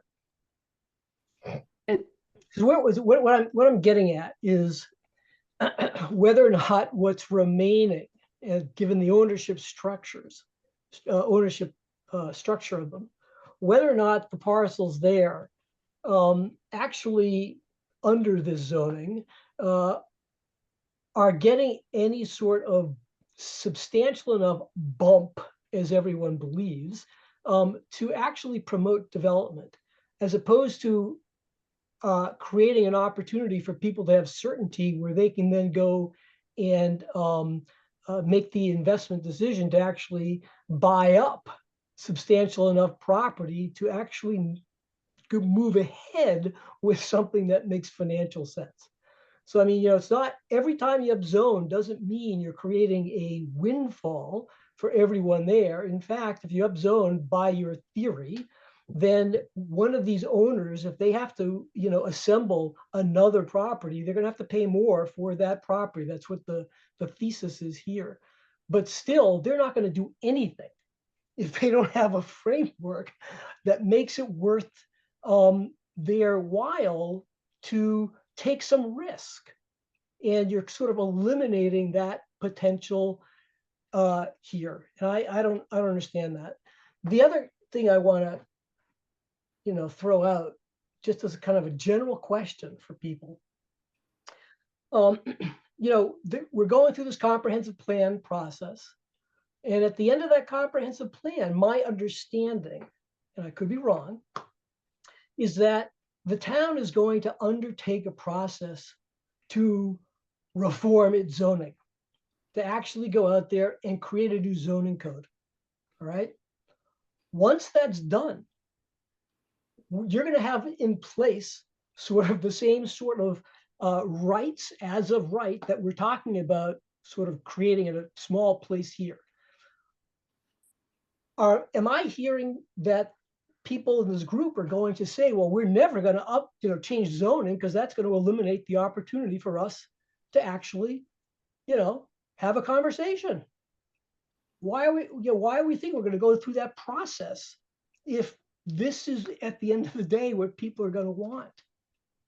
Which is essentially what Brookline has always done, which is wait. I'm just having a hard time putting all that together. It's a comment. It's a rhetorical comment. Thank you. Cliff, I believe there are some owners that own a bunch of properties. You may want to have this confirmed by the staff. Meredith, were you going to bring up, was it you that Sure, yeah, I made you a co-host? Yeah, sorry, okay, thank you. Okay. So just to orient everyone, this is the sub-district you just voted to exclude from the overlay. Linda's motion is proposing that this CHC4 sub-district be the only thing that remains as part of the overlay district, and you'd be jettisoning the CHC3 and the neighborhood mixed-use sub-districts. And the yellow is the City Realty, and the orange is the other owner. Well, no, and so this is, so the yellow and the different shades of yellow here just distinguish the west block and the east block of the CHC4. And then this map is the property ownership map. So Chestnut Hill Office Park makes up the majority of the west block. And then this pinky salmon color is the growth companies, which owns majority of the property and is in the process of assembling these properties on Hammond Street on the east block of the CHC4. And the ones that are gray, what are they? Who owns them? Those are individual property owners. Okay. But the green is one property, and the purple and The green is Salvatore, and Salvatore has made the comment that one of the reasons they have not been moving forward is because they need to acquire more properties in order to, make sense of something. And Chestnut Hill Realty Ventures is the 40B, which is considering now changing to a hotel.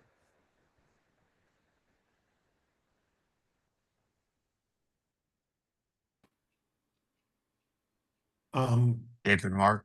Yeah. Just a quick question about the small properties in the NMU.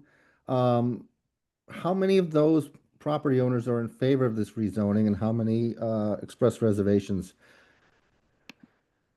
In the NMU, well, Yeah, the small individual property owners that you see there on the maps. we don't have the individual input from each of the property owners. I mean, everyone was notified about the process. I would say we've been in or received communications from the larger commercial property owners that have either assembled or in the process of assembling properties. So as Cliff referenced, there was a letter from Salvatore Capital Partners supporting the zoning. They feel it's important to incentivize reinvestment, redevelopment of properties in the area. The current zoning has been a real obstacle for them. And then this is the Heath and Chief development that Janice was just talking about. And they have also, there's like nuanced language, but supported the zoning and are very interested in sort of the outcomes and if there might be alternative development pathways for their property here. And then this is City Realty, smaller property they own on the eastern part of the study area. Right, but the small property owners, you didn't get input as to their thoughts on their property being rezoned? Oh, we haven't heard from these property owners. They have not engaged in the process, no. Okay, that's very odd. All right, thank you. Janice? I can clarify a little bit. So initially, we were looking at the entire Chestnut Hill commercial area. And initially, in the first year, all of those people were, I did focus groups with the area closest to Hammond Street. I did focus groups with Glenlyn Road near me. I did focus group in my neighborhood. But once City Realty came into the picture, really there has not been a lot of communication with the people who live in those other districts. So initially they were involved, but I would say that once it changed, the focus changed, they have not been involved.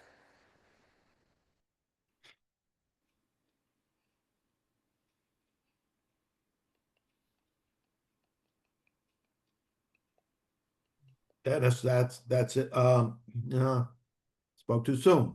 Elise. Thank you, Harry. So, we spent a lot of time on the traffic piece, and we asked a lot of questions around that. And I'm just wondering if we remove all of these sections of this project, then how do we as a body plan to answer to the rest of town meeting how we propose to infuse commercial economic development for Brookline? How do we as the finance body then answer that question for them? If we are going to remove the ability to actually develop an economic space or hub that will help disperse our tax base, how can we then stand up to the rest of our colleagues and then say, yeah, so we're just going to remove this, but we don't actually have an answer for where this money's going to come from now? I just find that difficult to process.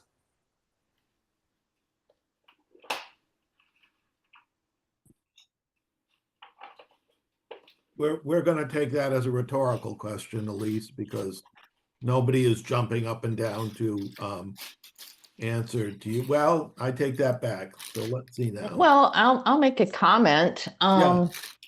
I mean, I think that these other sub-districts are not where the large-scale commercial development is going to happen anyway. I think, I can't speak definitively to the NMU sub-district, but I don't see this 50, I mean, I don't know, what are the commercial requirements in that district? Aren't we going to get mostly housing anyway? I mean, my point in this is partially because we keep being told that this was developed as a cohesive district, and I just take issue with that. I don't think it's true. And we just heard that the actual property owners were not really engaged. And I just think these other areas need more work.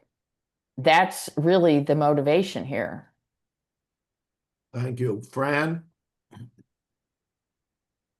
Hi, I just wanted to respond a little bit to Elisa's comment of what we tell town meeting, which no longer is my problem. This plan initially was going to bring in $20 million to the town. The way I understand it now, we're talking about bringing in 5 million, and that will take 5 or 10 years before it actually contributes to the coffers. So as much as we would like this to solve some of our financial plans, it is a long-term effort and it's a drop in the bucket. Just my opinion. Thank you. Dennis, that's it. I would like to give staff in the form of presumably Meredith opportunity to comment on the amendment from the perspective of the original petitioners of the warrant article. I think there was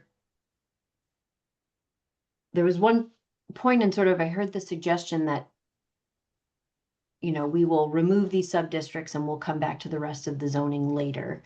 And I've heard references to returning at November town meeting. And I did just want to caution the advisory committee in that, from staff's perspective, what we have presented as the zoning is the final finished recommended zoning. It's unclear to us, even with the course of these conversations, like what specific aspects need refinement or modification.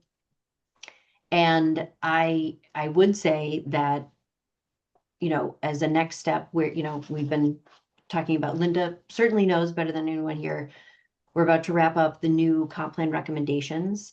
And there's the select board 2030 roadmap. So, if there are sub-districts and pieces of this overlay zoning that are jettisoned through this process, it is unclear at what point staff, given direction from the select board and town administrator about the scope of work, when we will be able to return to this zoning work. So I just wanted to say that as a caution in setting proper expectations. And then just to respond to Linda's concerns about sort of the value of the proposed framework, I think, there's been a lot of discussion about the CHC4 absolutely has the greatest impact in terms of adding commercial development. But we also want to make sure that the commercial development that's going to happen in a mixed use context, we're also setting that area up for success, which is why it's important that we, think of this area holistically, that we're adding, mixed use, including residential housing. Residential density is going to be very important for making sure there's a built-in customer base and 24-hour activation for the ground floor businesses that people are so eager to see succeed here, and that are going to be really important as amenities for property owners to retain and attract tenants with. So, I take issue with the suggestion that this area has not been thought of holistically. And we do think that the sub-districts are well integrated. We've tried to build in appropriate incentives, based on all of the different objectives that the town has in terms of advancing affordable housing, growing the commercial tax base, promoting, more walkability and adding open and green space. Thank you, Jonathan. Thank you. I just wanted to address very briefly Fran's comments. I do not believe, I have never heard a number as low as $5 million for the potential revenue uptick based on this rezoning. It's my understanding from Michael Rubenstein, I wish he was here to give me the exact number, but it's been considerably higher. And that's for the City Realty parcel, redevelopment parcel alone. We have never attempted to calculate what the potential tax benefit to the town is if the entire Chestnut Hill commercial overlay was built to what the zoning overlay would allow, but it would be exponentially more than what we're just getting from the City Realty parcel, because there's a lot more land there. So we're talking about a lot of potential tax revenue being set aside at best, and possibly lost at worst if we choose not to at least try to incentivize commercial redevelopment of this area. Right. Thank you. So we have Linda's third amendment, which is to further refine the scope of the special town meeting Article 1 to retain only the CH Commercial Overlay District 4.0.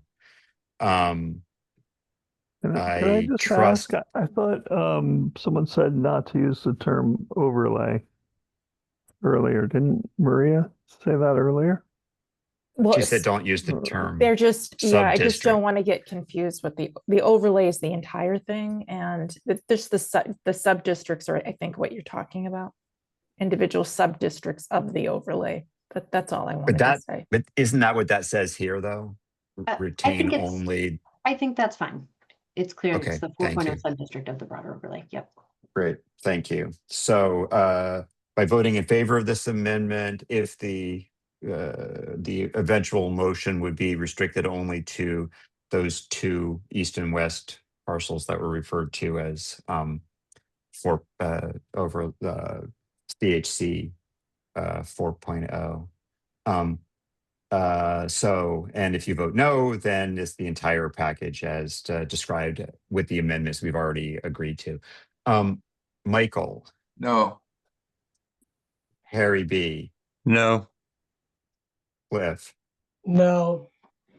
Elise, No. Harry F, Yes. David Mark, No. Neil, No. Harry, No. Kelly, No. Elisa, No. Janice, I am conflicted. Yes. Brian, No. Alec, No. Jocelyn, Yes. Donnell, Yes. Linda, Yes.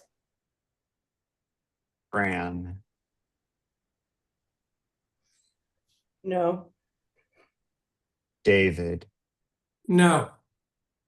Carlos, Yes. Margaret, No. Lee,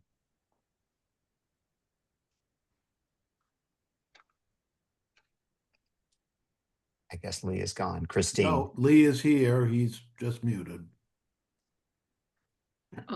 Christine votes no. And Lee votes yes. okay, all right, so that amendment fails. And Dennis, it's Pam Lodish, and I'm voting no also. Okay, I great. just spazzed out before, but I've been listening most of the time. Oh, okay. Sorry. All right. All right, Dennis, so could you announce the vote for the record? I will. 7 in favor, 16 opposed with no abstentions. That amendment fails. So, were there any other proposed amendments?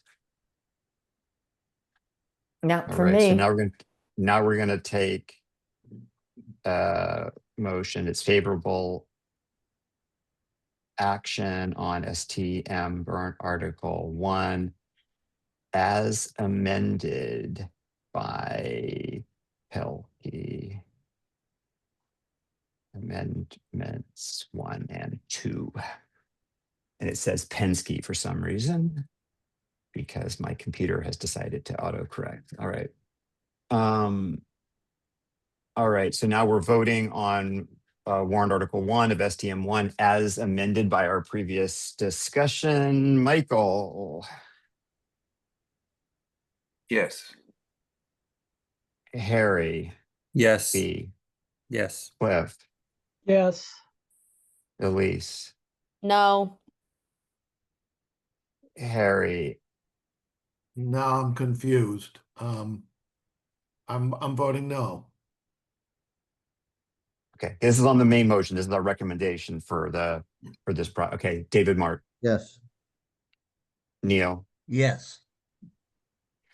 Well, now Harry. I'm confused. At least we have to be Okay. on the opposite side. All right, well, I'll come back to you, Elise. Harry, Yes.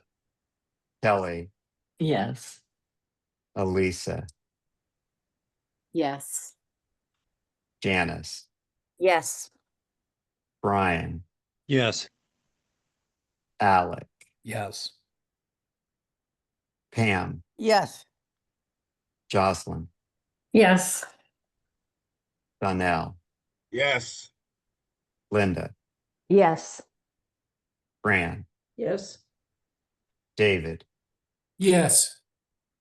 Carlos, I won't be voting. Margaret, Yes. Lee, No. Christine. Yes. Okay, so by a vote of 19 in favor with Wait, 3 no, opposed, no. I'm changing mine to yes because I was confused. Okay, by a vote of 20 to 2 to 0, we're recommending favorable action on warrant article 1 with the amendments to remove the north side and the short-term rentals. So now we have another motion, another warrant article under STM 1. This is to provide the authorization for the memorandum of understanding. David. The subcommittee recommends favorable action. Our vote was 4 in favor with 2 abstentions. Great. So are there questions or comments about this, or are we ready to take a vote? Question for those of Okay. us who are not involved with the subcommittee. In 50 words or less, what does this do? My belief is that it gives them it gives the Meredith select board could the take- authority I'm to sure sign the can take that. contract. Go ahead. Or Jonathan, I think, would be perfectly valid choice as well. In an abundance of caution, we have town meeting authorize the select board to enter into the two pillars of the sort of development arrangement we're setting up with City Realty, the memorandum of agreement and tax certainty agreement. This allows not just town meeting to have a vehicle to discuss it, but also a way to put those documents before town meeting in like the explanations and the combined reports. So, but it is my understanding from the moderator that this will be voted as part of an omnibus with Article 1. Thank you. Carlos. I think this is a question for Jonathan. Will town meeting be involved if the MOU has to be changed and modified in the future? It will not be, no. So who will be involved? It's a mutual agreement in writing by the select board and the City Realty. Thank you.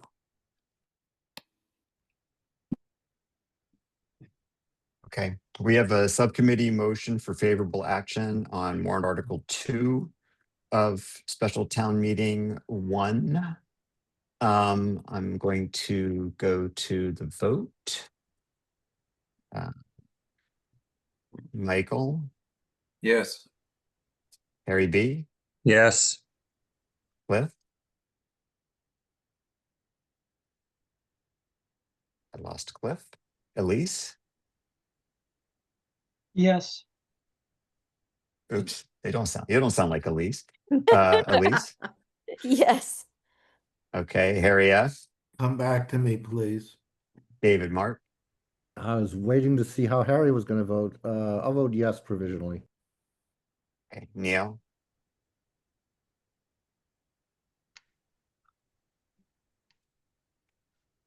Okay, Perry? Yes. Kelly? Yes. Elisa? Yes. Janice? Yes. Brian? Yes. Alec? Yes. Pam? Yes. Jocelyn? Yes. Donnell? Yes. Linda? Yes. Fran? Yes. David? Yes. Carlos? Abstain. Margaret? Yes. Lee?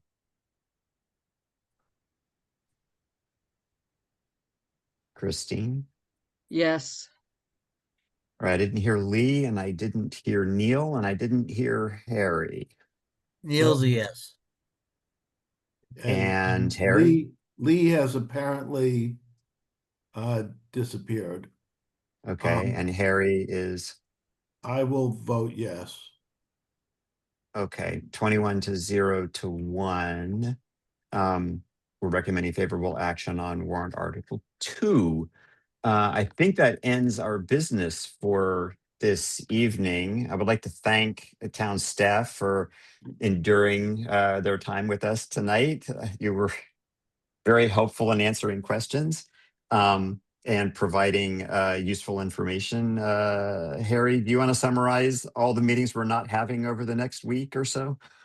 We're not meeting tomorrow night. We're not meeting Friday night. We will be meeting at some point, although it may be the first night at the high school.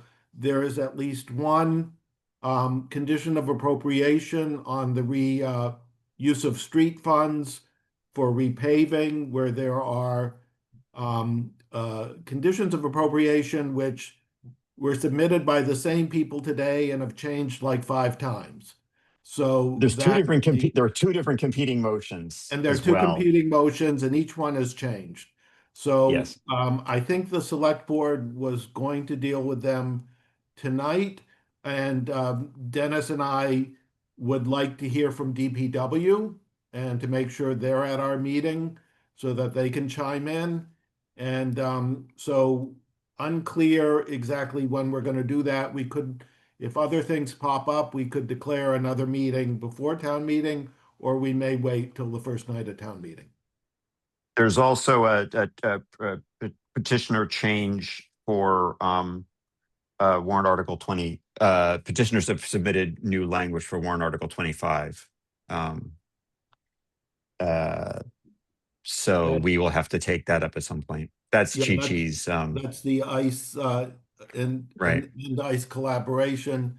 So we'll have to look at that. And again, unclear if we'll do it before town meeting or first night of town meeting.